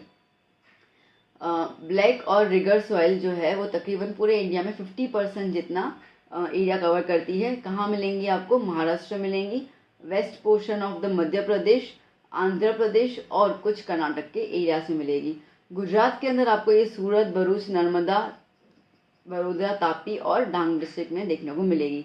ब्लैक सॉइल के अंदर iron, lime, calcium, potash, aluminium, magnesium carbonates ये बहुत ज़्यादा नंबर में पाए जाते हैं, बहुत ज़्यादा क्वांटिटी में पाए जाते हैं। इसके लिए यहाँ पर cotton, linseed, mustard, groundnut, okay, tobacco, ये सब चीज़ें बहुत ज़्यादा ग्रो होती है। इसके लिए अगर हम देखें ना तो it is the soil is quite suitable for the cultivating of the cotton also, that's why इसको हम लोग कॉटन सॉइल भी कहते हैं। ठीक है बेटा, डन। चलिए next question. Next is write a note about laterite soil. ठीक है, इसके बारे में लिखना है हम लोगों को ना। देखो बेटा, ये जो लेटरलाइट सॉइल है ये वर्ड आया कहाँ से? ये वर्ड आया लैटिन वर्ड से। इसका नाम जो लेटर है जिसका मतलब होता है ब्रिक। ठीक है, अपने इंग्लिश और इंग्लिश का लेटर मतलब बाद में ना, लैटिन के अंदर इसका मतलब होता है ईट, ब्रिक। अब ब्रिक, ईट कौन से कलर की होती है? रेड कलर की होती है। तो बेसिकली ये this soil is in red in colour, क्यों? क्योंकि उसके अंदर आयरन ऑक्साइड की मात्रा बहुत ज़्यादा होती है। जब ये सॉइल गीली हो जाती है तो बिल्कुल ऐसे बटर की तरह ऐसे स्मूथ स्मूथ हो जाती है। ठीक है, और जब वो ड्राई हो जाती है तो बहुत ज़्यादा सख्त हो जाती है। The soil is form due to the change in the dry moist. ठीक है, ये सॉइल बनती कैसे है? अगर हम ये बोलें कि लाइक ड्राई और मॉइस्ट क्लाइमेट में जब चेंजेस आते हैं, ठीक है, and due to the leaching of the silica, silica को लीच मतलब कि फंगस और अलगे उसको पूरा कंज्यूम करते हैं उस दौरान, ठीक है, जो केमिकल निकलता है वहाँ से वो सॉइल का फॉर्मेशन होता है। सॉइल के अंदर इसके लिए देखो सिलिका को पूरा का पूरा डिकम्पोज करते तो उसकी क्वांटिटी बचती नहीं है। सॉइल के लिए इसके लिए सॉइल के अंदर इसके लिए सिलिका की डेफिशिएंसी आपको दिखाई देगी। Okay, and the soil is found कहाँ कहाँ पे दिखेगा आपको? पेनिनसुलर प्लेट्यू में दिखेगा। पेनिनसुलर प्लेट्यू में कौन से स्टेट्स आते हैं? तमिलनाडु, आंध्र प्रदेश, उड़ीसा एक्सेट्रा। ठीक है, वो किनारे वाला। The soil contains more iron, potassium, aluminium भी ज़्यादा होता है। रेड सॉइल जो है वो फर्टिलिटी ज़्यादा नहीं होती, बट फिर भी अगर हम लोग अच्छे से फर्टिलाइजर और इरिगेशन का यूज़ करें तो इसमें भी हम लोग कॉटन, पैडी, रागी, शुगर केन, कॉफ़ी, कैशूनट जैसी चीज़ें जो है वो ग्रो कर सकते हैं। ठीक है बेटा, चलिए नेक्स्ट क्वेश्चन। मैं उम्मीद कर आपको क्वेश्चन समझ में आ रहे होंगे, आंसर समझ में आ रहे होंगे, और आई थिंक जैसे कि मैं हाईलाइट्स करूँ आप पॉइंट्स को याद कर सकते होंगे। चलिए, ना difference between market system and the socialist system. क्या डिफरेंस है भैया? देखो, मार्केट सिस्टम को हम कैपिटलिस्ट सिस्टम भी बोलते हैं। यहाँ पर the ownership and the distribution of resources is owned by the private owners. ठीक है, तो किसके हाथ में होता है? प्राइवेट ऑर्गेनाइजेशन के हाथ में होता है, जबकि सोशलिस्ट किसके हाथ में होगा? गवर्नमेंट के हाथ में। ठीक है, जो ऑनर्स होते हैं वो डिसाइड करेंगे प्राइस को। ठीक है, तो the owners decide the prices of their products, और यहाँ पे गवर्नमेंट जो है वो डिसाइड करेगी प्राइजेस को of the products on its own. ठीक है, खुद ही यहाँ पे through the price mechanism. Price mechanism एक टूल या टेक्निक है जो गवर्नमेंट उनको देती है कि भैया इतना भी प्राइस मत रख देना कि आम जनता खरीद नहीं पाए। ठीक है, तो कितना प्राइस होना चाहिए उसको हम कहते हैं प्राइस मैकेनिज्म, तो वो उसका यूज़ करती है। लाइक आप इसको लाइक सर्वे के थ्रू भी आप समझ सकते हो। ठीक है ना, इसमें कंप्लीटली इकोनॉमिक फ्रीडम होता है, कोई भी दखल अंदाजी नहीं, कुछ भी नहीं। अब यहाँ पे इकोनॉमिक फ्रीडम की तो बात ही नहीं आती है। ठीक है, क्योंकि गवर्नमेंट है, गवर्नमेंट है तो इसका मतलब कि वहाँ पे तो आपको पता है कितने सारे लोग इन्वॉल्व होते हैं, तो इट इज़ नॉट फ्री। इसका मेन ऑब्जेक्टिव है प्राइवेट आप आपके बिजनेस करोगे, क्या करोगे? प्रॉफिट मिलना चाहिए, तो मेन आपका ऑब्जेक्टिव क्या है भैया? प्रॉफिट का, तो यहाँ पे प्रॉफिट ही रहेगा। और जबकि सोशलिस्ट में क्या हो जाएगा? अगर आप एनजीओ खोलते हो तो आप पैसों की भी लालच नहीं करोगे, आप सेवा की भावना रखोगे। तो इसके लिए सेवा मतलब कि सोशल वेलफेयर, तो सोशल वेलफेयर इनका मेन ऑब्जेक्टिव है। ठीक है, चलिए next question. Explain the meaning and feature of the socialist system. Socialist system का हमें थोड़ा बताना है। अब ये सिस्टम है जहाँ पर इकोनॉमिक सिस्टम इज कंट्रोल्ड। ठीक है, सोशलिस्ट अभी हमने देखा कौन कंट्रोल करता है? गवर्नमेंट करता है, ताकि लोगों का इसके अंदर भला हो और लोगों को सोसाइटी में इक्वल अपॉर्चुनिटी मिले। इसके लिए इसको हम कहते हैं सोशलिस्ट सिस्टम, क्योंकि ये सोसाइटी, ये समाज के लिए काम करता है। ये जो सिस्टम है वो बिल्कुल अपोजिट है मार्केट सिस्टम के। जैसे मैंने कहा कि मार्केट सिस्टम तो भाई प्रॉफिट काम करेगा, वो अपना मतलब काम करेगा। ठीक है, उनको कोई परवाह नहीं सोसाइटी को लेकर। ओके, जैसे कि कुछ कुछ बड़े बड़े ब्रांड्स होते हैं, तो वो ऐसा ही होता है कि भाई हमको एलाइट कस्टमर्स चाहिए, ठीक है, भले दिन में 4 आए बट ऐसे आए कि कोई भावताल ना करवाए। कुछ कस्टमर्स कोई दिन ऐसे होते हैं कि वो मीडियम कस्टमर्स, मतलब हम चूज़ करते हैं रेंज ऑफ द ऑडियंस की हमें किसको सर्व करना है। तो सिमिलरली यहाँ पर अगर तो ये मार्केट सिस्टम हो गया, पर यहाँ पे जो गवर्नमेंट है, जो सोशल सिस्टम है, वो सिर्फ और सिर्फ वो काम करेगी कि जो भी लोग हों, ठीक है, उनका अपलिफ्टमेंट हो और वो भी इकोनॉमिकली डेवलप हो जाए। सोशल सिस्टम के अंदर जो भी इकोनॉमिक डिसीजंस होंगे वो कौन लेगा? स्टेट लेगा, मतलब गवर्नमेंट खुद, सरकार खुद लेगी। इसके लिए जितनी भी चीज़ें बनती है उसके ऊपर अधिकार भी किसका होता है? सरकार का ही होता है। सोसाइटी की ज़रूरतों के हिसाब से गवर्नमेंट जो है वो डिसाइड करती है कि क्या प्रोड्यूस करना है, कितना प्रोड्यूस करना है, कितना इन्वेस्ट करना है, किस सेक्टर के अंदर, ठीक है, कितना रिसोर्सेज जो है वो डिस्ट्रीब्यूट करना है, कितना प्रोडक्शन बनाना है, वो सब जो है वो सरकार खुद ही डिसाइड करती है। अब जैसे मैंने कहा कि सोशल सिस्टम में सोशल वेलफेयर मेन ऑब्जेक्टिव होता है रदर देन द प्रॉफिट, ठीक है। अब इसकी वजह से तो आप देखो आज रेलवे सेक्टर है, तो रेलवे सेक्टर अगर हम यहाँ पे कहते हैं तो आपको रेलवे की टिकट्स बहुत सस्ती मिलती हैं, फ्लाइट की कितनी महंगी मिलती है। फ्लाइट क्या है? मार्केट, ठीक है। फ्लाइट के जो भी ऑनर है वो अपना प्रॉफिट कमाने के लिए करेंगे, ठीक है। तो उनको पता है फ्लाइट में वही बंदे आएंगे जो बड़े पैसे वाले हैं, तो उनको तो कोई ज़रूरत ही नहीं पड़ती है, ठीक है, उनके लिए। तो उन्होंने कस्टमर कैसे चूज़ किए? बहुत महंगे वाले कस्टमर चूज़ किए।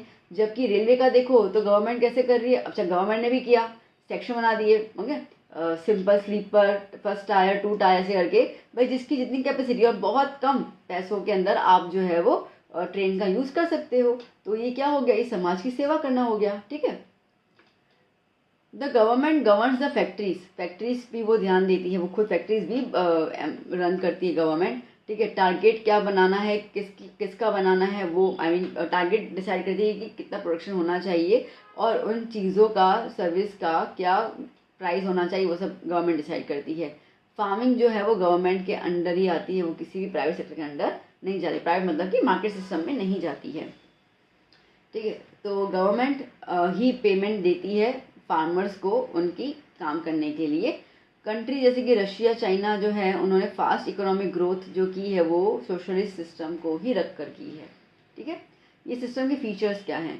तो देखो, रिसोर्सेज जो हैं वो गवर्नमेंट के हाथ में है, तो कोई भी रिसोर्स बर्बाद नहीं होगा, ठीक है। इकोनॉमिक डिसीजन कौन लेती है? गवर्नमेंट लेती है। इसके लिए हर चीज़ों का दाम जो है वो बिल्कुल लिमिटेड रहेगा, ठीक है, हर कोई खरीद सकता हो उसको। जो भी है वो समाज सेवा के लिए करती है, कोई भी प्रॉफिट इसके अंदर है नहीं। लेबरर्स जो हैं उनको पगार मिल जाती है in return of the work they do in the government manage factories, ठीक है। तो गवर्नमेंट उनको पगार दे देती है जितना भी काम वो करते हैं। डन बेटा। चलिए next question, explain the meaning of the following terms, ठीक है। इन टर्म्स के अपन को मीनिंग देखने हैं, क्या है इसके अंदर? लैंड, कैपिटल, लेबर और एंटरप्रेन्योरशिप, ठीक है, इसका अपन को देखना है। अब देखो, लैंड क्या है? तो एक नॉर्मल सेंस में अगर आप बोलते हो तो land is the upper layer of the earth surface. But अगर हम इकोनॉमिकली बात करें तो इकोनॉमिकली, ओके, जियोग्राफी के हिसाब से हम ये बोलेंगे कि भैया लैंड जो है वो अर्थ के ऊपर का सरफेस है, ठीक है। बट अगर हम लोग पैसे को लेके बात करें तो हम बोलेंगे ये लैंड वो जगह है जहाँ पे हमें रिसोर्सेज मिलेंगे जिसको बेच कर हम पैसा कमा सकते हैं। तो दैट मीन्स क्या हो गया? हम लोग नेचुरल रिसोर्सेज के पर्सपेक्टिव में लैंड को सोचेंगे, जिसके अंदर फॉरेस्ट, रिवर, माउंटेन, मिनरल्स ये सब प्रेजेंट हो अर्थ में, मेटल, नॉन मेटल सब मिल जाए, मेटल नॉन मेटल नहीं, सॉरी, ठीक है। इसके लिए हम कहते हैं land is the natural tool for the production. Capital, capital मतलब कि इन्वेस्टमेंट करना। तो जो भी मैन मेड होता है, man made instruments helpful in the production of the process such as the tools, houses, ठीक है, चीज़ें, घर बनाना, ये बनाना, तो उसके लिए पैसा लगता है, तो ये आता है कैपिटल के अंदर, ठीक है, जिसमें इन्वेस्टमेंट होगा, प्रॉपर्टी खरीदी जाती है, एसेट्स लिए जाते हैं उसके लिए।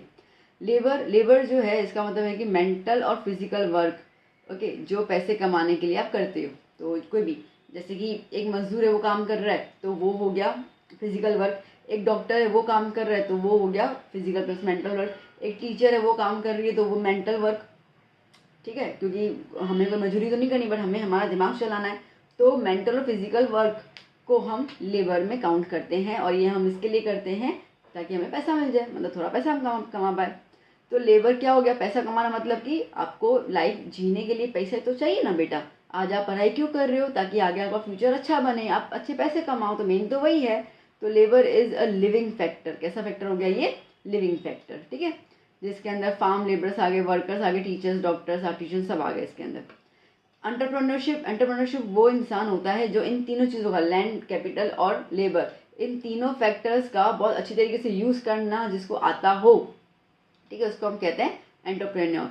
इनको कोऑर्डिनेट करके, ठीक है, वो अपना प्रॉफिट कमा ले, that is consider as the entrepreneurship. ठीक है, डन बेटा।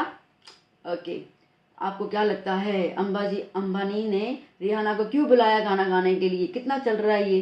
ठीक है, क्योंकि वो उनके फर्म में इन्वेस्ट करना चाहते हैं, तो that is the entrepreneur. Okay, चलिए next question. So define the following terms. क्या टर्म्स हैं भैया? National income, poverty and unemployment. National income मतलब क्या होता है? कंट्री की टोटल इनकम को हम कहेंगे national income.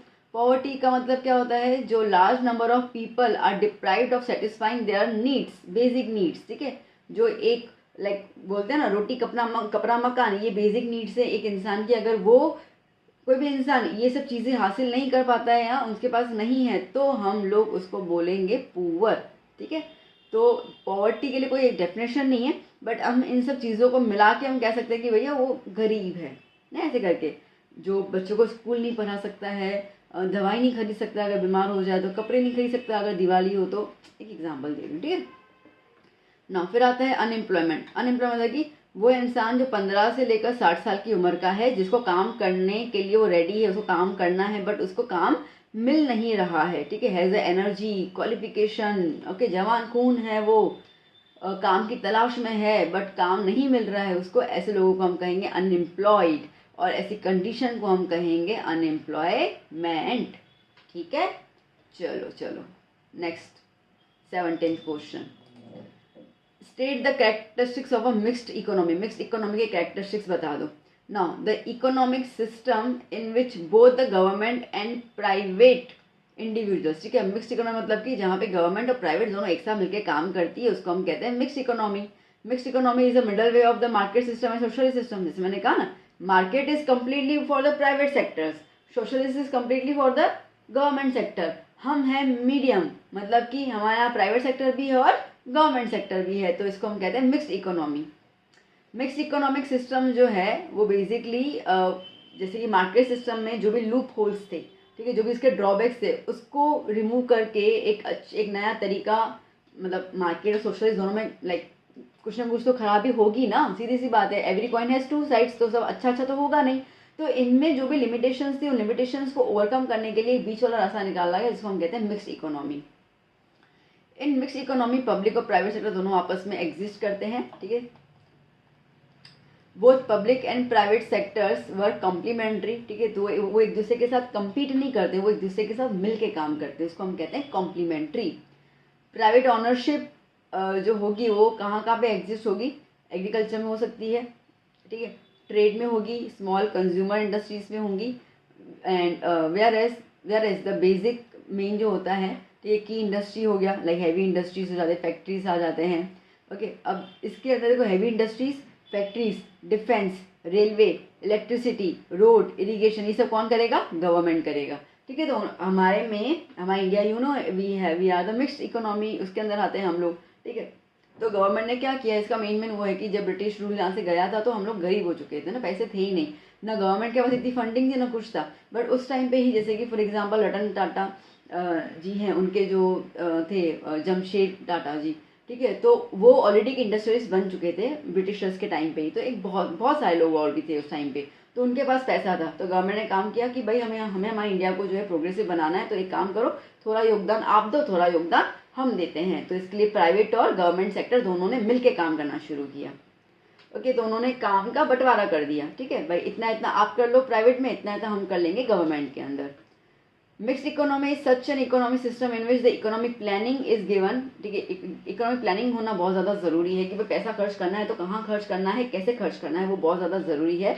Mixed economic system जो है वो बहुत कंट्रोल्स और रेस्ट्रिक्शंस भी रखता है, इसके लिए इसको हम लोग कंट्रोल्ड इकोनॉमिक सिस्टम भी बोलते हैं। ठीक है, बिल्कुल हम लोग फ्री नहीं है, जैसे मार्केट में कैसे फ्री इकोनॉमी था, ठीक है, तो हम वैसे नहीं है, गवर्नमेंट का भी होता ही ना, टैक्स वैक्स लेगी तो क्या, ये कंट्रोल है गवर्नमेंट का हमारे ऊपर। Countries like India, France, England, ये जो है वो मिक्स्ड इकोनॉमी को फॉलो करते हैं। ठीक है, डन। चलिए नेक्स्ट क्वेश्चन।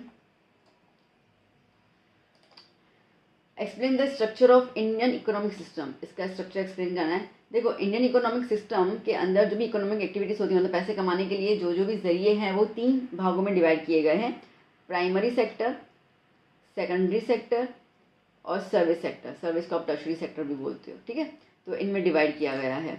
जैसे कि हम बात करें प्राइमरी सेक्टर, देखा जाए तो it is a dominant sector, ठीक है, क्योंकि हमारी इंडिया के अंदर एशियन टाइम से प्राइमरी सेक्टर ही चलता ही आ रहा है, जिसके अंदर आएगा agriculture, fishing, farming, okay, cattle rearing, ये सब चीज़ें आ जाती हैं। तो एनिमल हस्बेंड्री आ गया, फिशिंग, पोल्ट्री, फॉरेस्ट्री, माइनिंग, ये सब इसके अंदर आ गया।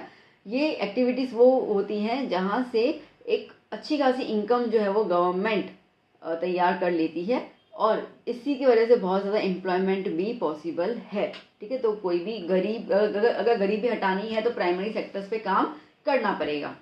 The significance of primary sector has gradually decline, अब धीरे धीरे प्राइमरी सेक्टर की इंपॉर्टेंस कम होती गई है, ठीक है, नो डाउट। आज अगर आपको कोई बोले खेती बाड़ी का, बोले पागल तो बेटा मेरे को MBA करके एक मैनेजर बनना है, कोई बोले मेरे को CA बनना है, कोई डॉक्टर, तो हम इन चीज़ों पे अभी नहीं ध्यान देते। मतलब यहाँ तक कि जो पुराने टाइम से तो खेरुत थे, ठीक है, जिनका पूरा फैमिली खेरुत का था, एग्रीकल्चर में था, इन सब में था, अब उनके बच्चे पढ़ लिख कर यही सब बन रहे, खेती बाड़ी कोई नहीं कर रहा, ठीक है। तो दैट मीन्स कि प्राइमरी सेक्टर धीरे धीरे डिक्लाइन होता जा रहा है। सेकेंडरी सेक्टर की बात करते हैं तो इसके अंदर जितनी भी चीज़ें बन रही है ना, हमारे पास AC बन रही है, TV बन रही है, मोबाइल बना, मतलब जहाँ पे मैन्युफैक्चरिंग है, क्या बोलते हैं, तंबाकू बन रहा है, ठीक है, सब कुछ जो भी हम बात करें, केमिकल्स बन रहे हैं। तो मैन्युफैक्चरिंग एक्टिविटीज़ जहाँ पे construction, supply of water, electricity का सप्लाई, गैस का सप्लाई, ये सब जो आते हैं वो सेकेंडरी सेक्टर में आते हैं, ठीक है। और सर्विस सेक्टर के अंदर आपको पता है कि चीज़ों को दिया नहीं जाता है, ठीक है, लेन देन चीज़ों की नहीं होती है, आप किसी को भी अपनी सर्विस प्रोवाइड करते हो। जैसे कि आपके पास अगर ट्रांसपोर्ट ट्रक्स हैं तो आपने बोला कि ठीक है ट्रक आपको हम दे रहे हैं, आप अपना जो भी सामान उसको पहुंचाइए, हमें पर डे का इतना चार्ज करेंगे, ठीक है। जैसे कि आप पिकनिक जाते हो तो आपके स्कूल वाले पिकनिक की बस जो है वो हायर करते हैं, 1 दिन 2 दिन जो भी होता है, तो वो उतना उनको पैसा दे देते हैं। तो यहाँ पे it includes the trade and commerce, transportation, communication, ये जो हम टेलीफोन यूज़ करते हैं वो भी इसके अंदर ही आता है, एजुकेशन, हेल्थ, बैंकिंग, ये सब के सब जो है वो सर्विस सेक्टर में आते हैं। और it is nowadays it is the fastest growing sector of the Indian economy. और ये इतनी ज़्यादा फास्ट है कि पहले जो प्राइमरी सेक्टर से पैसे आते थे, मतलब उससे ज़्यादा पैसे जो है वो सर्विस सेक्टर में आने लग गए। तो ये लिटरली उनको ओवरकम कर चुकी है, ठीक है। चलिए next question. Okay, Divya's father work in LIC, okay, Bhagya's father work in agriculture, और Preksha's father making the swing machines, from which sectors are all the 3, किस सेक्टर में से एक्सप्लेन करो। देखो दिव्या के पापा जो हैं वो LIC में काम कर रहे हैं, मतलब सर्विस प्रोवाइड कर रहे हैं, तो कौन सेक्टर आ गया, टर्शरी सेक्टर, यहाँ सर्विस सेक्टर लिख दो। जो भव्या के फादर है वो क्या कर रहे हैं, एग्रीकल्चर, तो प्राइमरी सेक्टर आ गया।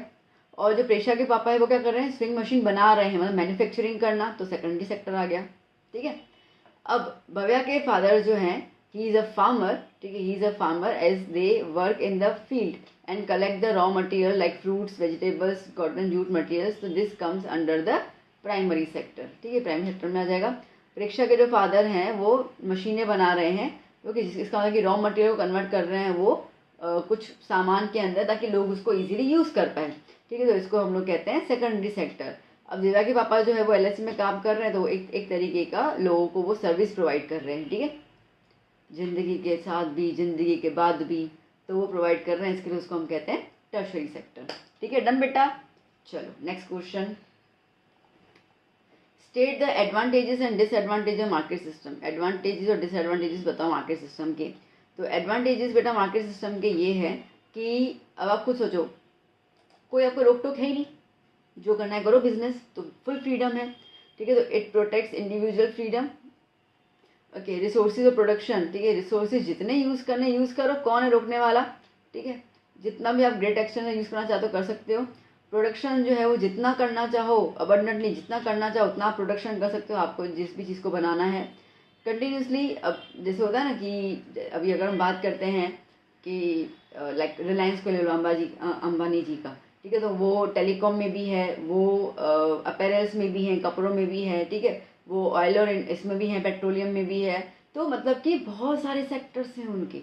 तो जिसका मतलब ये है कि आप नए नए रिसर्चेस करके, ठीक है, आप नए नए सेक्टर्स जो है वो एनहांस करके आप और ज़्यादा इकोनॉमिक डेवलपमेंट कर सकते हैं। गुड्स की क्वालिटी और सर्विसेज जो है वो कंपटीशन की वजह से इम्प्रूव होती है, तो ये इसका एडवांटेज है।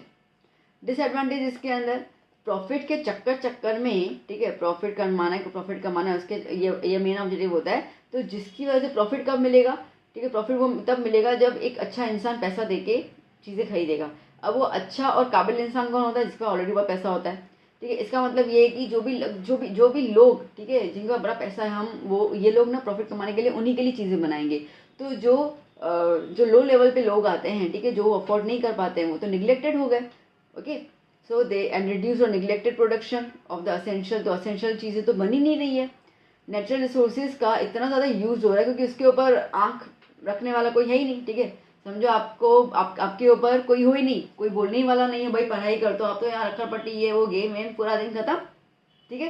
ट्यूशन आना जाना नहीं जाना, कौन बोलने वाला है, कोई नहीं, बट यहीं पे ही चल भाई 4 बज गए, चल ट्यूशन पे जा, स्कूल जा, 6 बजे उठ कर मम्मी उठाती है तो आई लाइक वॉच रखती है ना, ठीक है, इस तरीके से।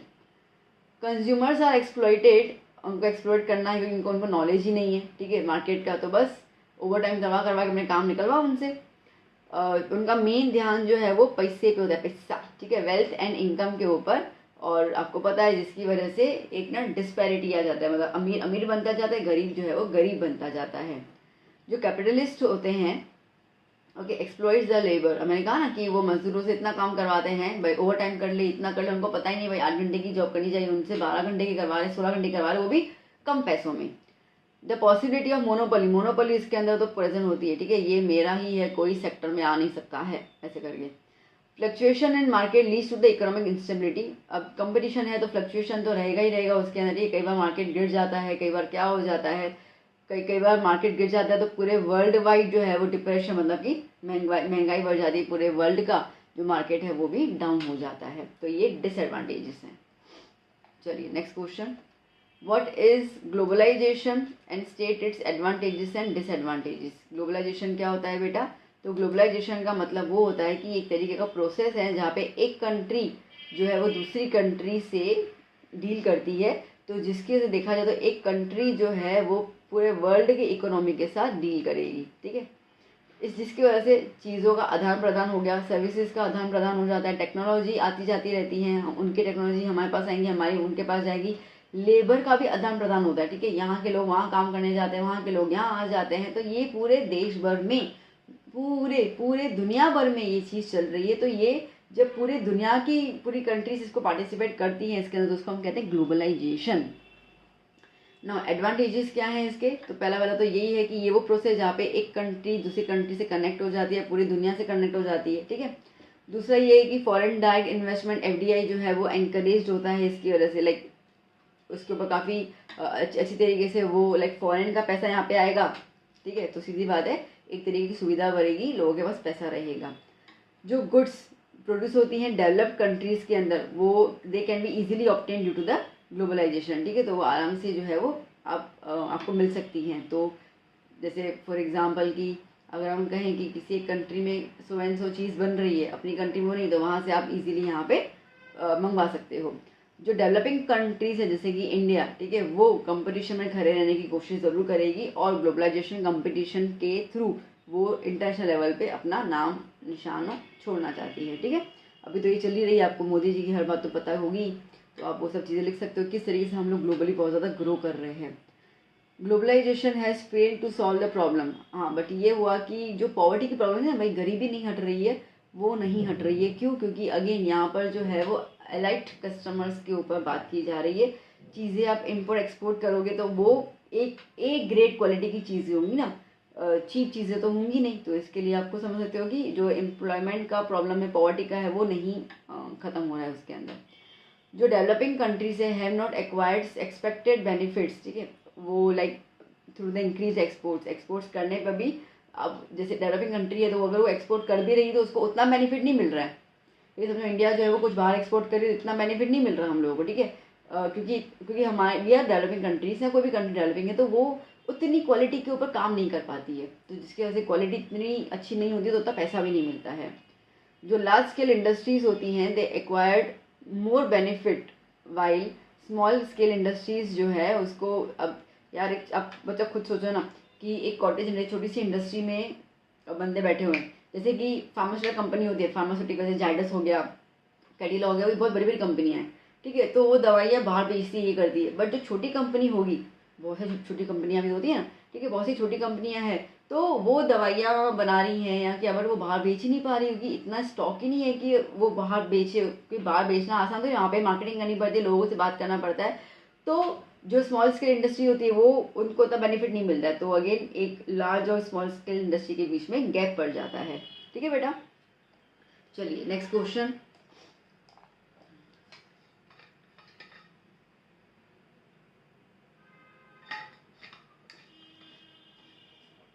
Explain the strategy of sustainable development. ठीक है, सस्टेनेबल डेवलपमेंट का सिंपल सिंपल मतलब ये है बेटा कि आज हम जनरेशन हैं, ठीक है, हम सब चीज़ों का सुख सुविधा ले रहे हैं, पर आप इतना ध्यान रखिए कि आपके बाद की जो जनरेशन आ रही है उसको भी वो सारी सुख सुविधाएं मिले, ठीक है, उसको हम कहते हैं सस्टेनेबल डेवलपमेंट।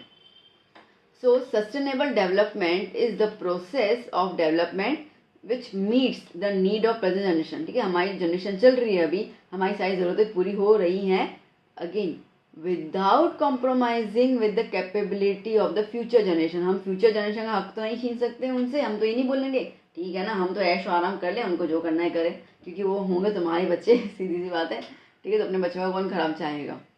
तो that is a sustainable development. अब इसको मैनेज करने के लिए, फॉलो करने के लिए क्या क्या हम लोग कर सकते हैं, तो जितने भी रिन्यूएबल नेचुरल रिसोर्सेज हैं, लैंड, वाटर, फॉरेस्ट, ठीक है, इनका बहुत सही तरीके से यूज़ कर लें। दूसरा, जो नॉन रिन्यूएबल रिसोर्सेज हैं, ठीक है, उनको हम लोग जुडिशियली यूज़ करें, मतलब कि सोच समझ के यूज़ करें, और उसका अल्टरनेटिव ढूंढें। आज अगर उसका अल्टरनेटिव ढूंढेंगे तो हम लोगों ने जैसे ढूंढ लिया, ईवी कार्स ढूंढ ली हैं हम लोगों ने, ठीक है, सीएनजी वाली कार ढूंढ ली है, अभी तो सीएनजी वाले टू व्हीलर्स भी आ गए, तो we are using the alternative forms. ठीक है, तो ये होना ज़रूरी है, ताकि ऐसा नहीं हो कि पेट्रोल क्या है, मिनरल, ये सब एक इतिहास बन जाए। ठीक है, तो फिर दादी नानी कहानी सुनाएंगी, हम तो छोटे थे तो हम तो यूँ गाड़ी में फुर फुर करके जाते थे, ठीक है, आप लोग तो साइकिल पे जा रहे हो, पेट्रोल तो हम दें बचाया नहीं हम लोगों ने, उनके लिए साइकिल पे जाएंगे तो क्या करेंगे बेचारे। तो एक एग्जाम्पल है। Well, minimisation of transport. ठीक है, ट्रांसपोर्ट जितना कम हो उतना कम यूज़ करो, दैट मीन्स कि इसका मतलब ये है कि भैया अगर चीज़ें नज़दीक है ना तो पैदल जाओ, ठीक है, या तो फिर जो हम बोलते हैं ना पूरे मेट्रो ट्रेन यूज़ कर लो, इंडिविजुअल गाड़ी मत लेके जाओ, तो तुम्हारा उतना पेट्रोल बचेगा और उतना हम लोग अपने रिसोर्सेज को बचा सकते हैं। इको फ्रेंडली एनवायरनमेंट को डेवलप करने की कोशिश करो। इसकी वजह से बहुत सारे मल्टीपर्पज़ प्रोजेक्ट्स जो हैं वो बनाए गए हैं, जैसे कि दामोदर वैली, तो पानी का यूज़ जो है वो बहुत तरीक़ों से आप यूज़ कर सकते हैं उसको।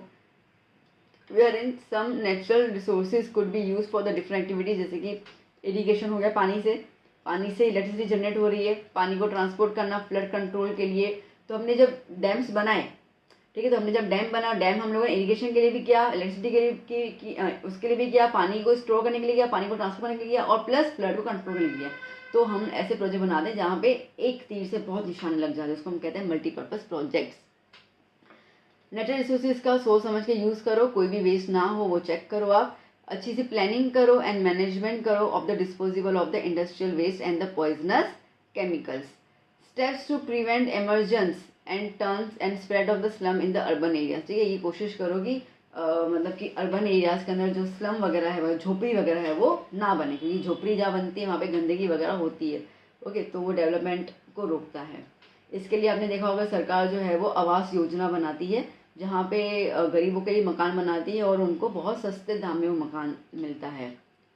एम्फेसिस ऑन द डेवलपमेंट और नॉन कन्वेंशनल रिसोर्सेज का, जैसे कि सोलार और विंड एनर्जी का आप यूज़ करके जो चीज़ें हैं आप उसको यूटिलाइज कर सकते हो। ठीक है, इस तरीके से।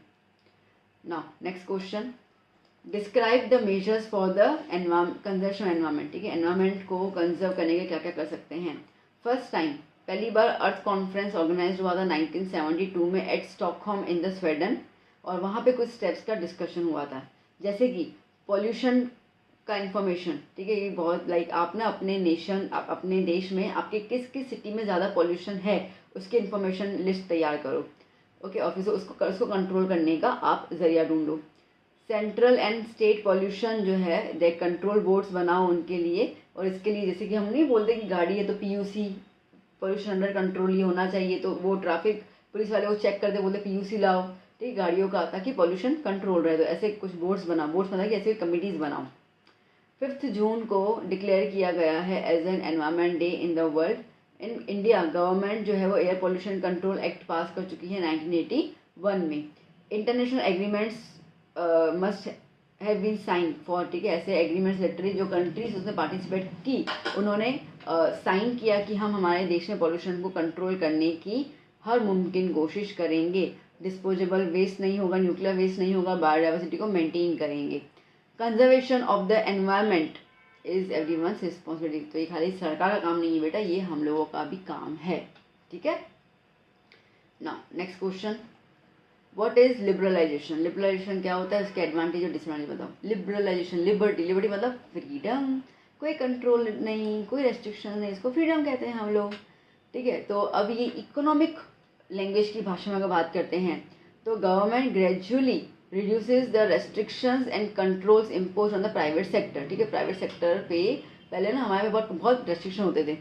मतलब अगर आपको एक कंपनी खोलनी है अपनी, कोई भी ऑर्गेनाइजेशन, तो उसके लिए गवर्नमेंट के पास जाओ और उनसे न जाने कितने वो हमसे डॉक्यूमेंट मांगे, क्यों करना है, कितना चाहिए, क्या करना है, कितनी लैंड चाहिए, मतलब 1000 डॉक्यूमेंट आपको देने पड़ते थे और उनके हज़ारों आंसर देने पड़ते थे, तब जाके आपका कोई बिजनेस ओपन हुआ तो हुआ। तो उसको कम करने के लिए वो सब रेस्ट्रिक्शंस जो भी लगाए गए थे, ठीक है, वो सब कुछ कम कर दिया गया। प्राइवेट सेक्टर को बोला गया कि जाओ, ठीक है, बोलते ना जहाँ सिमरन जी ले अपनी ज़िंदगी, तो ऐसा बोला था प्राइवेट सेक्टर वालों को कि जहाँ सिमरन जी ले अपनी ज़िंदगी और जो देखो काम करना है, जो देखो सेक्टर लगाना है लगा और हमारे देश को बढ़ा। तो इस तरीके से है, तो इसको हम कहते हैं इकोनॉमिक लिबरलाइजेशन। ओके, अब इसके एडवांटेजेस क्या है? प्राइवेट सेक्टर्स को अपॉर्चुनिटी मिल गई, ठीक है, जैसे काजल को मिल गई अपॉर्चुनिटी भागने की, ट्रेन में चढ़ जाने की, ठीक है। तो सिमिलरली हमको अपॉर्चुनिटी मिल गई कि भाई चलो डेवलपमेंट करना है, कोई भी रुकावट नहीं है। ओके, फिर because of the accepting the policy of liberalisation global trade start हो गया, ठीक है। ग्लोबल ट्रेड स्टार्ट हो गया तो इसका मतलब ये है कि वो कंपनी ग्लोबली भी जा रही है, ठीक है। तो आपकी जो वो है ब्रांड है वो दुनिया भर में फैल रही है, ठीक है, स्प्रेड हो रही है। टाटा पूरी दुनिया में फैल रहे हैं, ठीक है, सैमसंग पूरी दुनिया में फैल रहा है, आईफोन पूरी दुनिया में, एप्पल का पूरा ब्रांड है। तो मतलब कि ये सब चीज़ें स्प्रेड हो रही है। क्यों हुआ? ठीक है, आज यहाँ की चीज़ें बाहर जा रही है, वहाँ की यहाँ पे आ रही है, और हमें उन सब कंपनीज का नाम भी पता है, ठीक है। क्यों पता है? Because of the global, okay, globalisation की वजह से। और ग्लोबलाइजेशन तब पॉसिबल हुआ जब आपको लिबर्टी दी गई काम करने की। Because of increase in the foreign trade, ठीक है, फॉरेन एक्सचेंज भी आया, बाहर का पैसा आया, तो बाहर का पैसा आया तो प्रगति हुई अपने देश की। इंटरनल इंफ्रास्ट्रक्चरल फैसिलिटीज़ जो थी वो भी इंक्रीज हो गई बिकॉज ऑफ द लिबरलाइजेशन। अब डिसएडवांटेज क्या है? देखो, गवर्नमेंट ने भले रेस्ट्रिक्शन हटा दिए हैं, but it could not stop the monopoly, ठीक है। मोनोपोली तो मतलब कोई भी कंपनी की मोनोपोली है तो वो रहेगी उसकी, ठीक है, वो करना ही है, मतलब वो कंपनी ऐसे काम ही करता है कि भाई कोई इसके टक्कर में आ नहीं पाए।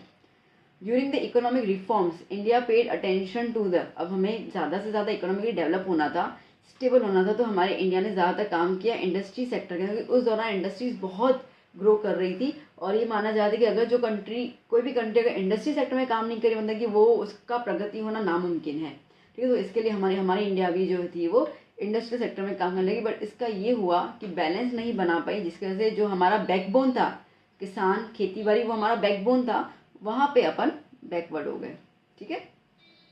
चलिए next question. Miss Khushboo buy a TV of a well known company from a reputed shop, ठीक है, अच्छी वाली शॉप से अच्छी कंपनी खरीद रही है, पर वारंटी पीरियड्स के पहले ही, before the warranty period, TV जो है वो डैमेज हो गई। Company does not give a satisfactory response, company ने कंप्लेन किया बट वो उस कंप्लेन के लिए कोई भी रिजोल्यूशन नहीं ला रही है। अब इस सिचुएशन में आप मिस खुशबू को क्या सजेस्ट करोगे, क्या बोलोगे, किसको क्या करना चाहिए? अब उसने तो मेन जो काम होते वो तो कर लिए, कंप्लेन करना, ये करना, वो तो कर लिया, बट वो कंपनी नहीं सुन रही है। तो अब वो कंप्लेन कहाँ पे जाएगी करने के लिए? वो कंप्लेन जाएगी डिस्ट्रिक्ट कंज्यूमर फोरम में जाएगी कंप्लेन फाइल करने के लिए, ठीक है। तो पहला तो एक्टिविटी वो करेगी। कंप्लेन कैसे करेगी? वो बोलेगी कि मैं कैसे कंप्लेन करूँगी बताओ।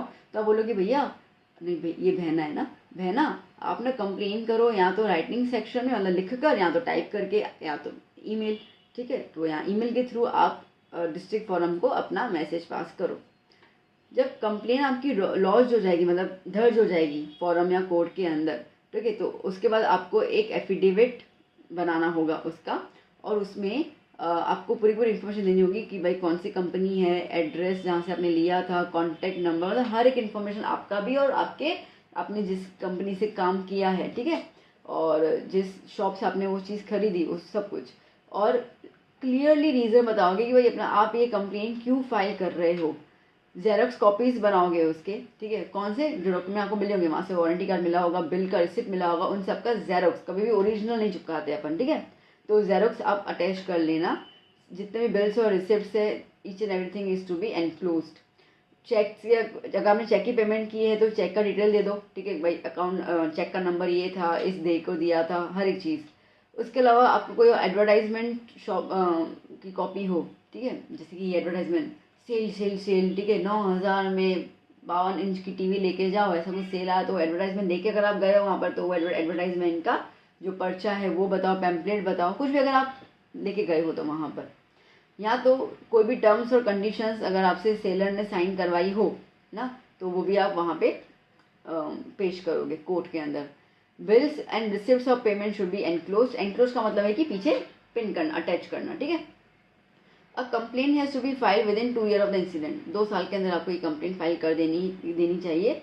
या तो फिर अगर आपको और कुछ समझ नहीं आ रहा तो आप इस फ़ोन नंबर पे कॉल करो, ये गुजरात का हेल्पलाइन नंबर है, ठीक है, और दूसरा नंबर ये है, ये नेशनल हेल्पलाइन नंबर है, ठीक है। आप केस फाइल करके उनसे लीगल गाइडेंस ले सकते हो।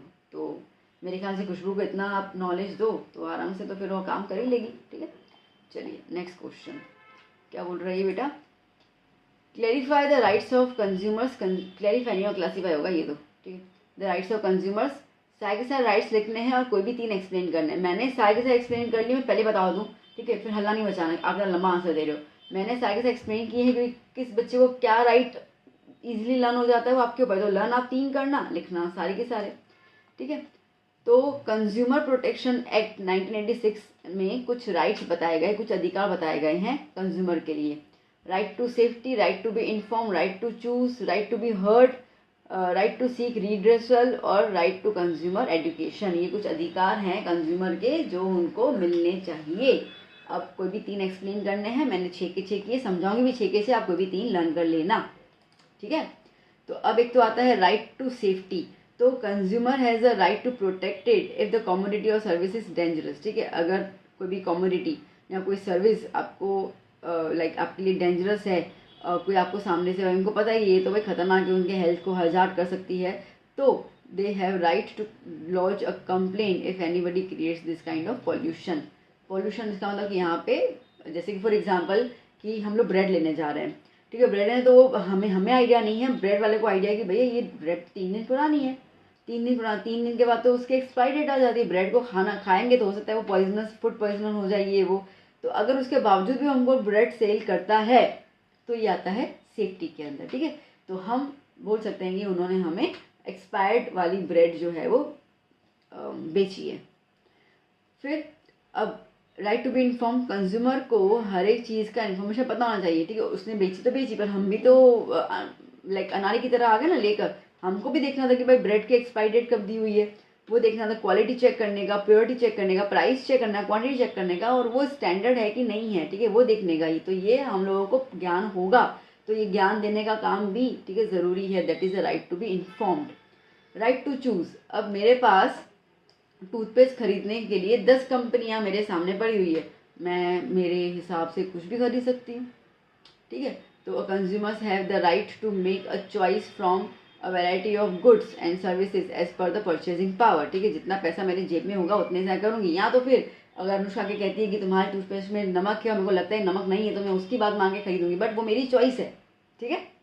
फिर हम बात करते हैं राइट टू बी हर्ड और रिप्रेजेंटेड। भाई अगर तुमसे कोई कंप्लेन कर रहा है कंज्यूमर, तो आपको उसे कंप्लेन सुननी पड़ेगी, ये उनके अधिकार में आता है, ठीक है। तो arrangement are to be made so to make the concerned party hear the views of the consumers इधर बाय देमसेल्व्स, या तो कोई ना कोई बीच में आप एक रिप्रेजेंटेटिव रख दो, भाई उसकी बात को सुना जाए। फिर आता है right to seek redressal. Consumers have the right to seek redressal of their grievances related to the price and quality of goods and services. ठीक है भाई, वो बोलते हैं ना कि इतना ज़्यादा दाम, क्वालिटी तो उतनी है नहीं उसकी। ठीक है, तो प्राइस के हिसाब से गुड्स और सर्विसेज वैसी होनी चाहिए, और उनके पास पूरा का पूरा अधिकार है कि वो सेलर से या मैन्युफैक्चरर से, ठीक है, उसको रिपेयर करने का, रिप्लेस करने का बोल सकता है। And even though they can approach the district forum या स्टेट कमीशन या national commission for the redressal. ठीक है, फिर आता है कंज्यूमर एजुकेशन। अगर किसी भी कंज्यूमर को आप ये सब चीज़ें बताओ, उसको एजुकेट करो, तो उसको वो खुद ही निपटने को रेडी हो जाएगा। मतलब वो ऐसी कोई चीज़ें लेगा नहीं जो उसको लगेगा कि यार या तो इसका प्राइस ज़्यादा है, या तो ये कंपनी ऐसी है, या क्वालिटी ख़राब है, तो वो सोच समझ के काम करेगा। तो consumer have the right to receive the education regarding all the matters connected with the interest. इसके लिए कंज्यूमर अवेयरनेस के बहुत सारे प्रोग्राम्स भी बनाए जाते हैं। ठीक है बेटा, चलो नेक्स्ट। मैं उम्मीद करूँ मैं आपको टाइम नहीं वेस्ट करूँ, बहुत जल्दी समझा रही हूँ, और इतना भी फास्ट मैं बोल नहीं रही हूँ, आपको समझ में तो आ ही रहा होगा। ओके, बीच में थोड़ा बहुत अगर फ्लबलिंग हो जा रहा है मेरे लैंग्वेज का तो सॉरी, यहाँ इतना बोल रही हूँ तो वो वर्ड्स ऐसे चिपक जा रहे हैं मेरे। चलो नाउ नेक्स्ट क्वेश्चन। भैया कंज्यूमर कौन होता है और कंज्यूमर कैसे एक्सप्लॉइट किया जाता है? कंज्यूमर कौन है? आप और मैं कंज्यूमर है। ठीक है, ब्रेड लेके आए, खा के घटक लिया, कंज्यूमर। ओके, पेन लेके लिख लिख के रिफिल खत्म कर दी, वी आर द कंज्यूमर्स। तो consumers as per the consumer protection act के दौरान बताया गया है कि वो इंसान जो पैसे देकर, ठीक है, कोई कोई मोड ऑफ पेमेंट हो, cash, cheque, online, whatever, ठीक है, कोई ना कोई चीज़ अगर वो परचेज कर रहा है, so the person who pays the value of product इधर in the form of instalment वगैरह कैसे भी, तो उसको हम कहेंगे consumer. Such person cover under the act of consumers. ठीक है, और ये उनको प्रोटेक्शन दी जानी चाहिए अंडर द एक्ट ऑफ 1986। अब प्रोटेक्शन किस चीज़ की? तो उनके साथ ऐसा क्या अत्याचार होता है कि उनको प्रोटेक्शन दिया जाना चाहिए? जेड सिक्योरिटी लगा दे उनके पीछे? नहीं, जेड सिक्योरिटी नहीं है। ठीक है, क्या प्रोटेक्शन है वो देखो। तो पहली बात तो ये है providing the lesser weight than one the printed on the pack. अब लिखा हुआ है कि भाई ये 5 किलो का डब्बा है तेल का, और जब तुम उसको खरीद के आ रहे हो, कहीं पे आप चेक कर रहे हो, तो 7.5 किलो का हो गया, लीटर सॉरी। ठीक है, तो 500 लीटर गायब, ये है। ठीक है, ये कंज्यूमर के साथ एक्सपर्ट होता है। अब कोई भी घर पे आके चेक तो नहीं करेगा, ठीक है ना, बनाओ खाना। ठीक है, दूध है तो पन्नी जो आ रही है भाई वो 500 लीटर है, उसके अंदर आप चेक करो तो उसके अंदर समझो कि 4.85 लीटर हो। ठीक है, 15 लीटर गायब, 15 लीटर मैम, 15 करके वो कितना कमा लेंगे सोचो थोड़ा सा। तो इस तरीके से प्रोवाइडिंग स्लाइटली डिफेक्टिव और फेक कमोडिटी और गुड्स। ठीक है, उनको बताना नहीं है और फेक यूज दे देना है। बोलते ना, अरे यार तो नकली आईफोन आ गया, नकली आई वॉच आ गई, नकली ये हुआ, ठीक है, हमारे साथ धोखाधड़ी हो गई, ऐसे करके। ठीक है, यहाँ तो चीज़ों का इतना ओवर प्राइस कर देना, ये एक्सप्लॉयटेशन होता है। ओके, प्रोवाइडिंग द अडल्ट्रेट गुड्स, अडल्ट्रेट मतलब मिलावट वाले। ठीक है, हनी के अंदर ये चीज़ बहुत देखने को मिलती है। ठीक है, मिलावट वाले गुड्स बेच देते हैं। हनी बोलते हैं शुद्ध है, फिर अंदर शक्कर डाल देते हैं, फ्रिज में रखो तो पूरी जम जाती है, पता चल जाता है भाई ये तो मिलावट है। तो ऐसे बहुत सारी मिलावट होती है, तेल में मिलावट होती है, इन सब में मिलावट होती है। सेल के बाद उनको जो भी कंज्यूमर है उसको आप सर्विस नहीं देते हो। ठीक है, सर्विस का मतलब जैसे आपने गाड़ी ली कहीं से, तो आपको पता है कि भाई फिर गाड़ी लेंगे हम लोग तो हमें 2 महीने के बाद एक फ्री सर्विस मिल जाती है, 1 साल तक आपको सर्विसेज फ्री देते हैं। अगर वो कंपनी आपको सर्विस नहीं दे रही है, ठीक है, तो आफ्टर सेल सर्विस अगर आपको नहीं प्रोवाइड हो रही, तो ये भी आपके साथ एक एक्सप्लॉयटेशन हो रहा है। In businesses such as the banking, insurance, mobile services, phone facilities, medical, इन सब के अंदर customer is lured by the attractive but false misleading advertisements. ठीक है, बोलते ना 7 दिन यहाँ पे आ जाओ और 100 किलो वजन कम करके जाओ, ऐसे बहुत सारी ऐड आती है। ठीक है, तो ऐसे करके मिसलीड करना। ठीक है, ये वाली क्रीम यूज़ कर लो, रातों रात गोरे हो जाओ, तो ये सब चीज़ों पे भी कस्टमर जो है वो एक्सप्लॉइट होता है। Okay, many a time unaware customer gets cheated. ठीक है, कई बार तो बेचारा नादान सा जो कस्टमर है वो इसको चीट किया जाता है। ठीक है, उसको वो चीज़ें बेच दी जाती है जो उसके लिए है बेसिकली फिजिकल या मेंटल हरेसमेंट का कॉज हो सकती हैं। समटाइम्स सेलर्स जो है वो एक आर्टिफिशियल स्कैरसिटी बताता है। ठीक है, अरे नहीं बहन जी बहुत कमी है, ये वाली तो चीज़ मिल ही नहीं रही है, उसके स्टॉक में होगी, पर दिखाएंगे से नहीं मिली तो हम बोलेंगे भैया आ जाए तो प्लीज़ बता देना ना, बहुत अर्जेंट है। हाँ हाँ आ जाएगी, तो फिर वो अगर आती है तो ठीक है भाभी जी ये रहा इतने का, इतना महंगा, आपके लिए स्पेशल मंगवाया, मार्केट में तो मिल भी नहीं रहा था, तो वो क्या करेगा, 100 रुपये एक्स्ट्रा, ठीक है, बढ़ा के दे देगा। तो इस तरीके से चीज़ों की स्कैसिटी दिखाकर फिर सेल करेंगे बहुत ज़्यादा दामों में। तो इस तरीके से एक्सप्लॉयटेशन होता है। ठीक है बेटा, चलो next question. Explain that inflation with the stability is a pre requisite for the economic growth. कितने भरे भरे शब्द हैं। इसका मतलब ये है कि भैया थोड़ी बहुत महंगाई भी होना ज़रूरी है। ठीक है, देखो मॉडरेट प्राइस राइज जो है वो एक इकोनॉमिक स्टेबिलिटी जो है वो लाता है। जैसे कि अगर आप प्राइस को थोड़ा सा इंक्रीज कर लो तो ये like in the form manufacturing goods, ठीक है, इसका मतलब ये है कि एंटरप्रेन्योर्स को थोड़ा सा प्रॉफिट मिलेगा। एंटरप्रेन्योर को अगर प्रॉफिट मिलेगा तो वो गुड्स उतने ही ज़्यादा बनाएगा प्रॉफिट गेन करने के लिए। ठीक है, अब जितने ज़्यादा वो चीज़ें बनाएगा तो क्या होगा, उसका कॉस्ट ऑफ प्रोडक्शन का खर्चा कम हो जाएगा, और उतनी चीज़ें बनाने के लिए उसको बहुत सारे लोग एम्प्लॉयमेंट पे लिए रखने पड़ेंगे। ठीक है, तो new production units create the more employment आएगा। इस तरीके से वो नए नए वेंचर्स भी बनाएगा। काम अगर उसको प्रॉफिट हो रहा है तो वो जो भी जिसको भी रखेगा एम्प्लॉय को, ठीक है, उसको ज़्यादा पगार देगा कि भाई बस तू मुझे काम करके दे, तो हाई वेजेस मिलेंगे, बेटर सर्विस कंडीशंस मिलेंगी। ओके, बेटर वेजेस मतलब कि purchasing power.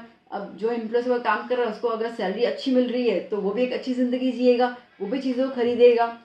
People spend money, ठीक है, लोग जो है वो मनी स्पेंड करेंगे to maintain the standard of living.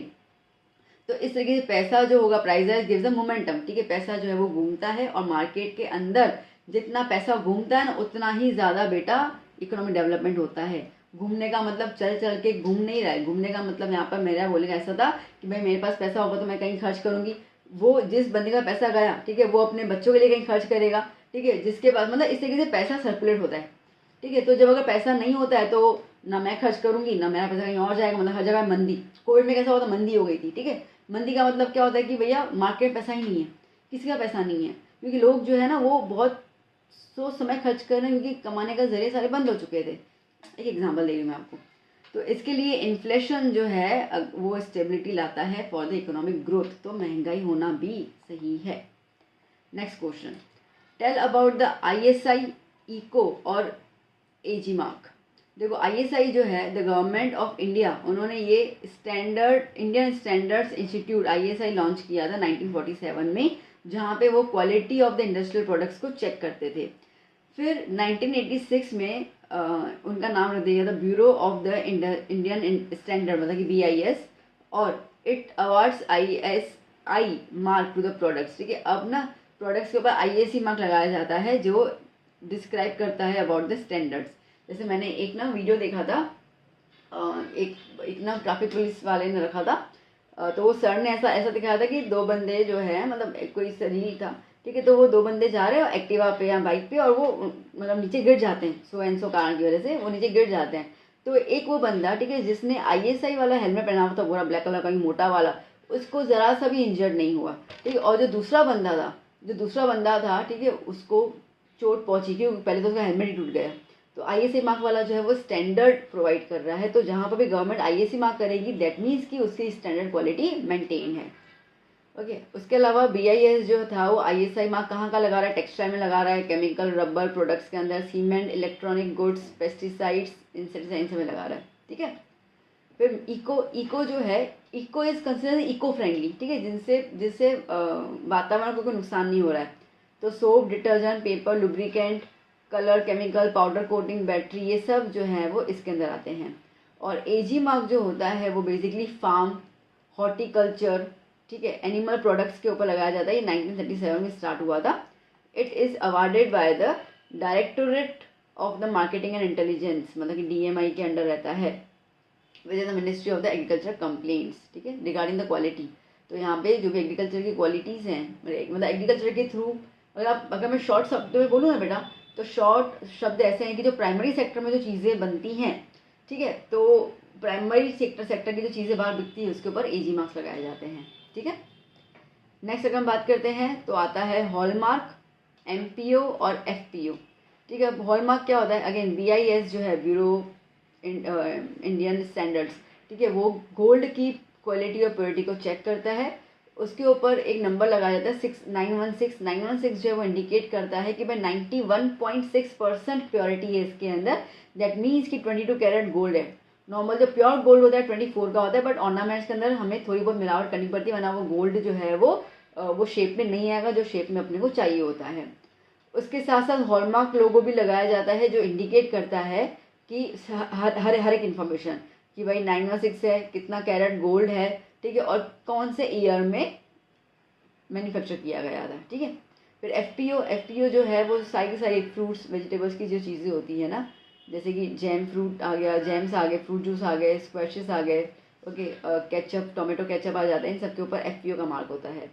अगर आपके घर में अभी भी टोमेटो केचप हो बॉटल या वो कुछ, तो चेकआउट कर लेना। एमपीओ जो है वो मीट और मटन वाले प्रोडक्ट्स के ऊपर लगाया जाता है, ठीक है ना। Next question, state the provisions to prevent the exploitation of women, ठीक है। औरतों के साथ बहुत ज़्यादा अत्याचार होता है, तो क्या क्या प्रोविजंस बनाए गए हैं बाय द गवर्नमेंट कि उनको अत्याचार से रोका जाए। तो बहुत ज़्यादा गवर्नमेंट की स्कीम्स आई थी 1980 से काफ़ी आने लगी हैं। जैसे कि अगर हम बात करते हैं यहाँ पर establishment of national commission for women, वो सेटअप किया था 1992 में, जहाँ पर बच्चों के लिए और औरतों के लिए एक अलग डिपार्टमेंट जो है वो बनाया गया था 1985 के अंदर। 92 और 93 कॉन्स्टिट्यूशनल अमेंडमेंट्स बनाए गए थे, ठीक है। टेक्स्ट बुक के अंदर मैंने ये स्पेसिफाई है कि टेक्स्ट बुक के अंदर 73 और 74 है जो गलत है, ठीक है। 92 एंड 93 अमेंडमेंट्स बनाए गए थे, मतलब कि चेंजेस किए गए थे 1992 के अंदर, जहाँ पर 33% रिजर्वेशन सीट जो है वो औरतों को दी गई in the local self government, okay, and enact national policy on the empowerment of the women. फिर बात करते हैं हम लोग उसके अलावा दूसरा हम बात करते हैं तो undertake programmes of the capacity building, okay, employment income generation कि उनको वो इनकम कर सकते हैं, वो एम्प्लॉयमेंट वो कहीं पे काम कर सकती हैं, ठीक है। और जेंडर इक्वलिटी सैनिटेशन, जहाँ पे भी काम करें तो वो कंपनीज को भी बोला गया है कि भाई विमेन के लिए एक अलग सैनिटेशन होना चाहिए, ठीक है, ताकि वो वहाँ पे आराम से जा पाएँ।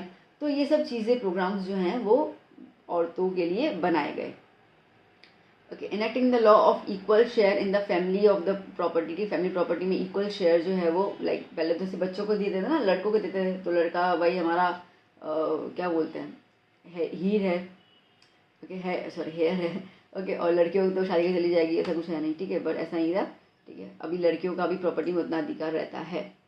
फैमिली कोर्ट्स और वुमेन वेलफेयर सेंटर्स बनाए गए specially for the development of the domestic violence act in 2005, ठीक है।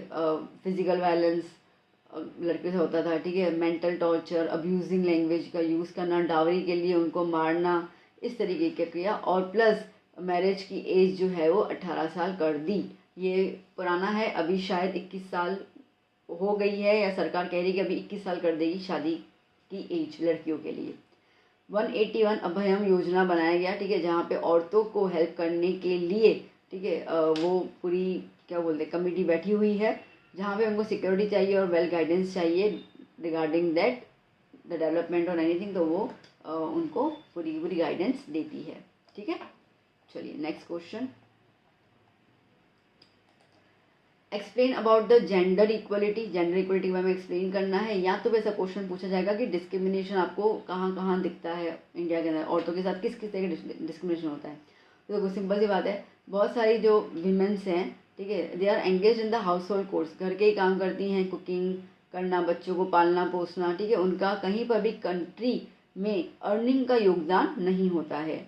They do not have any power to take decision in family, ठीक है, फैमिली में कोई भी डिसीजन लेने का अधिकार उनको नहीं दिया गया है, ना ही उनके लिए कोई भी सुविधा है कि भाई बीमार पड़ती हैं तो भाई हाँ ठीक डॉक्टर दिखा के आया क्या, ठीक है, कुछ नहीं होगा चल काम कर ले, ये सब होता है। क्लोथ के अंदर, गेम्स के अंदर, opportunity of the food, education का, हैंगआउट्स होना, ठीक है, एथिक्स, बिहेवियर, इन सब के ऊपर बहुत ज़्यादा डिस्क्रिमिनेशन है, होता है ना, ठीक है। तुम लड़की हो तो जीन्स टी शर्ट क्यों पहन रही हो, ठीक है, अच्छे से ड्रेस पहनो, एजुकेशन, लड़कियों की क्या पढ़ाई करोगी, मेन तो लड़कियों को करना कमाना उसको है, तो इस तरीके का बिहेवियर सोसाइटी में दिखता था, तो डिस्क्रिमिनेशन होता था। They become victim of the child marriage, ठीक है, बचपन में शादी करवा देने की, पर्दा या बुरखा सिस्टम, ठीक है, तुम्हारी खूबसूरती बाहर दिखनी नहीं चाहिए, डावरी सिस्टम, कुछ ऐसे सोशल इविल्स भी थे, जैसे हमको पता है सती सिस्टम ये वो, ठीक है। तो ये सब था, और वो सब लड़कियां खुशी खुशी करती भी थी, खुशी खुशी नहीं बोलेंगे, करती भी थी, ठीक है, क्योंकि उनको वो सब चीज़ सही लगती थी। तो बिकॉज ऑफ लो लिटरेसी उनको उनको इतनी पढ़ाई नहीं करवाई गई कि उनको पता नहीं चलता कि भाई क्या सही है क्या गलत है, क्योंकि उनको उन्होंने बचपन से जो भी समाज में देखा, उनके माता पिता ने जो बोला उनको उन्होंने सही मान लिया। वो किसी और से ज्ञान लेना तो बात ही नहीं आती है। They are force to become victim of child infanticide, ठीक है, बच्चे को मार देना, गिरा देना, सन की इच्छा ज़्यादा रखना, ठीक है, लड़का हो लड़की के लिए कोई इच्छा नहीं होना, कुछ सोशल ट्रेट्स या तो फिर सेक्सुअल डिस्क्रिमिनेशन भी बहुत देखने को मिलता था। तो according to the census 2011 male और फीमेल का रेशियो जो था वो भी इतना अनइवन था कि मेल का पॉपुलेशन जो है 51.4%, जबकि फीमेल का सिर्फ 48.46%। इसका मतलब ये कि 1000 लड़कों के मुकाबले में सिर्फ 800 लड़कियां हैं, इस तरीके से, ठीक है। चलिए next question, what factors we see around us affect the human development index, ठीक है। ह्यूमन डेवलपमेंट इंडेक्स के लिए कौन से फैक्टर्स हमें देखने को मिलते हैं। So now a lot of unhealthy things around us has the adverse effect on the human development. जैसे कि जो औरत प्रेग्नेंट है उसको सही से खाना ही नहीं मिल रहा है, तो वो बेचारी माल न्यूट्रिशन सफ़र हो रही है, ठीक है, कुपोषण, वो खुद कुपोषित है, उसको ही पोषण नहीं मिला तो बच्चा कहाँ से पोषण वाला पैदा होगा, वो भी कुपोषण पैदा होगा, जिसकी वजह से बच्चा जो है वो अंडरवेट होगा, ठीक है। जहाँ पे समझो कि ऐसे बोल दे कि भाई 2.5 से 3 किलो जितना बच्चा पैदा हो तो हेल्दी माना जाता है, तो वो 1-1.5 किलो का होगा बच्चा जब पैदा होगा, तो इट इज़ अंडरवेट, ठीक है। चाइल्ड जो है वो भी माल न्यूट्रिशन सफ़र करता होगा, वो मैंने आपको भी बता दिया। डेथ हो जाती है भूखमरी के कारण, हंगर के कारण, फार्मर सुसाइड कर लेते हैं। जो बच्चे हैं वो आंगनवाड़ी में नहीं जा सकते हैं, आंगनवाड़ी इसका मतलब कि प्री स्कूल में, ठीक है। स्कूल गोइंग चिल्ड्रन, उनके पास इतनी कैपेबिलिटी नहीं होती कि वो कुछ रीड कर पाए, कुछ लिख पाए। इसके लिए जो बच्चे हैं वो स्कूल से ड्रॉप आउट कर लेते हैं और कहीं ना कहीं काम पे लग जाते हैं। उनके पेरेंट्स को लगता है कि ठीक है यहाँ से भी 2 पैसे आएंगे तो क्या क्या खोटा है, ठीक है। तो बच्चों को चाइल्ड लेबर के लिए फोर्स भी कर लेते हैं। पेरेंट्स रिफ्यूजिंग अपॉर्चुनिटी तो वो स्पेशली लड़कियों के लिए तो हायर एजुकेशन की कोई अपॉर्चुनिटी होती ही नहीं है। Educated and uneducated unemployed young people, ठीक है, वो बैठे हुए हैं, उनको कोई काम नहीं मिल रहा है। अल्टीमेटली लाइक अगर हम देखें तो एक्सीडेंट्स के थ्रू भी बहुत ज़्यादा डेथ होना, ओके, पर्सन जो है वो क्रोनिक डिजीज से मरना। तो ये सब क्राइटेरियाज हैं जिसकी वजह से हम देखते हैं कि ह्यूमन डेवलपमेंट इंडेक्स HDI जो है वो किससे इफेक्टिव होता है, तो इन सब से होता है। तो किसी भी कंट्री में इन सब का अगर अच्छा रोल है तो वो बहुत ज़्यादा पावरफुल कंट्री मानी जाती है।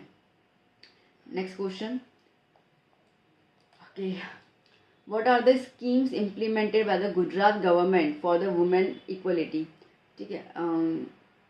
बेसिकली सारी स्टेट करनी है, बट आपको कोई भी एक्सप्लेन 6 करनी है, मैंने सारी बता दी हैं आपको, ठीक है। इसके अंदर ना गुजरात गवर्नमेंट ने वुमेन और चाइल्ड डेवलपमेंट सेटअप किया था 2001 के अंदर।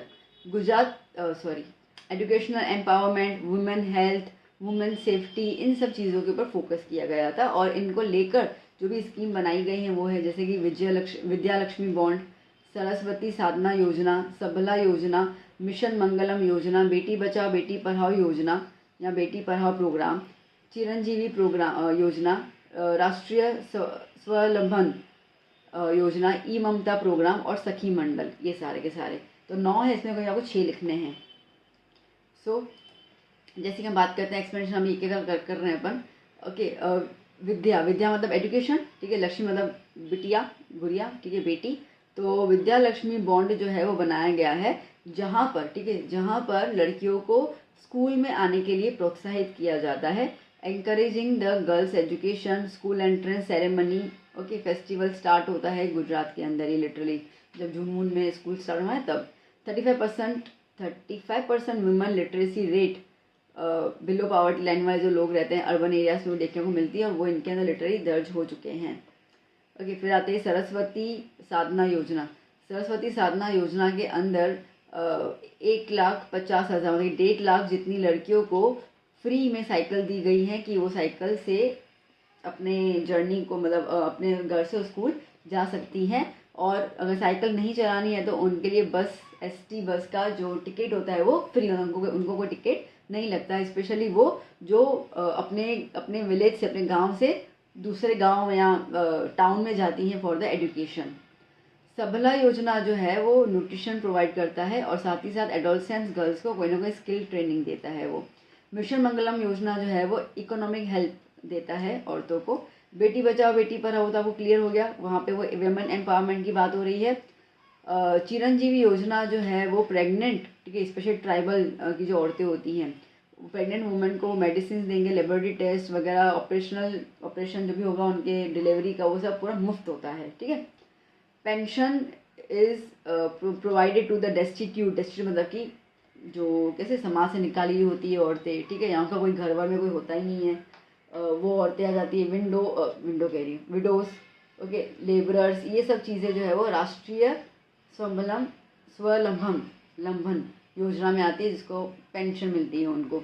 ई ममता प्रोग्राम जो है वो फाइनेंशियल हेल्प देता है और हेल्थ सर्विसेज देता है to the pregnant women. Gujarat government has reserved 33% jobs in the government sector. और मिशन मंगलम योजना जो है वो बेसिकली सखी मंडल को फंड्स प्रोवाइड करता है for the women to make them self reliant, self dependent, ठीक है। तो बच्चा यहाँ पे आपका सेक्शन सी पूरा खत्म हो जाता है। तो these are the most important questions, तो जल्दी से लर्न कर लीजिए। और मैं अभी आपको प्रोवाइड करने जा रही हूँ सेक्शन डी का। सो स्टार्ट लर्निंग, हम मिलते हैं थोड़ी देर में in the section D. Bye bye, take care, all the best.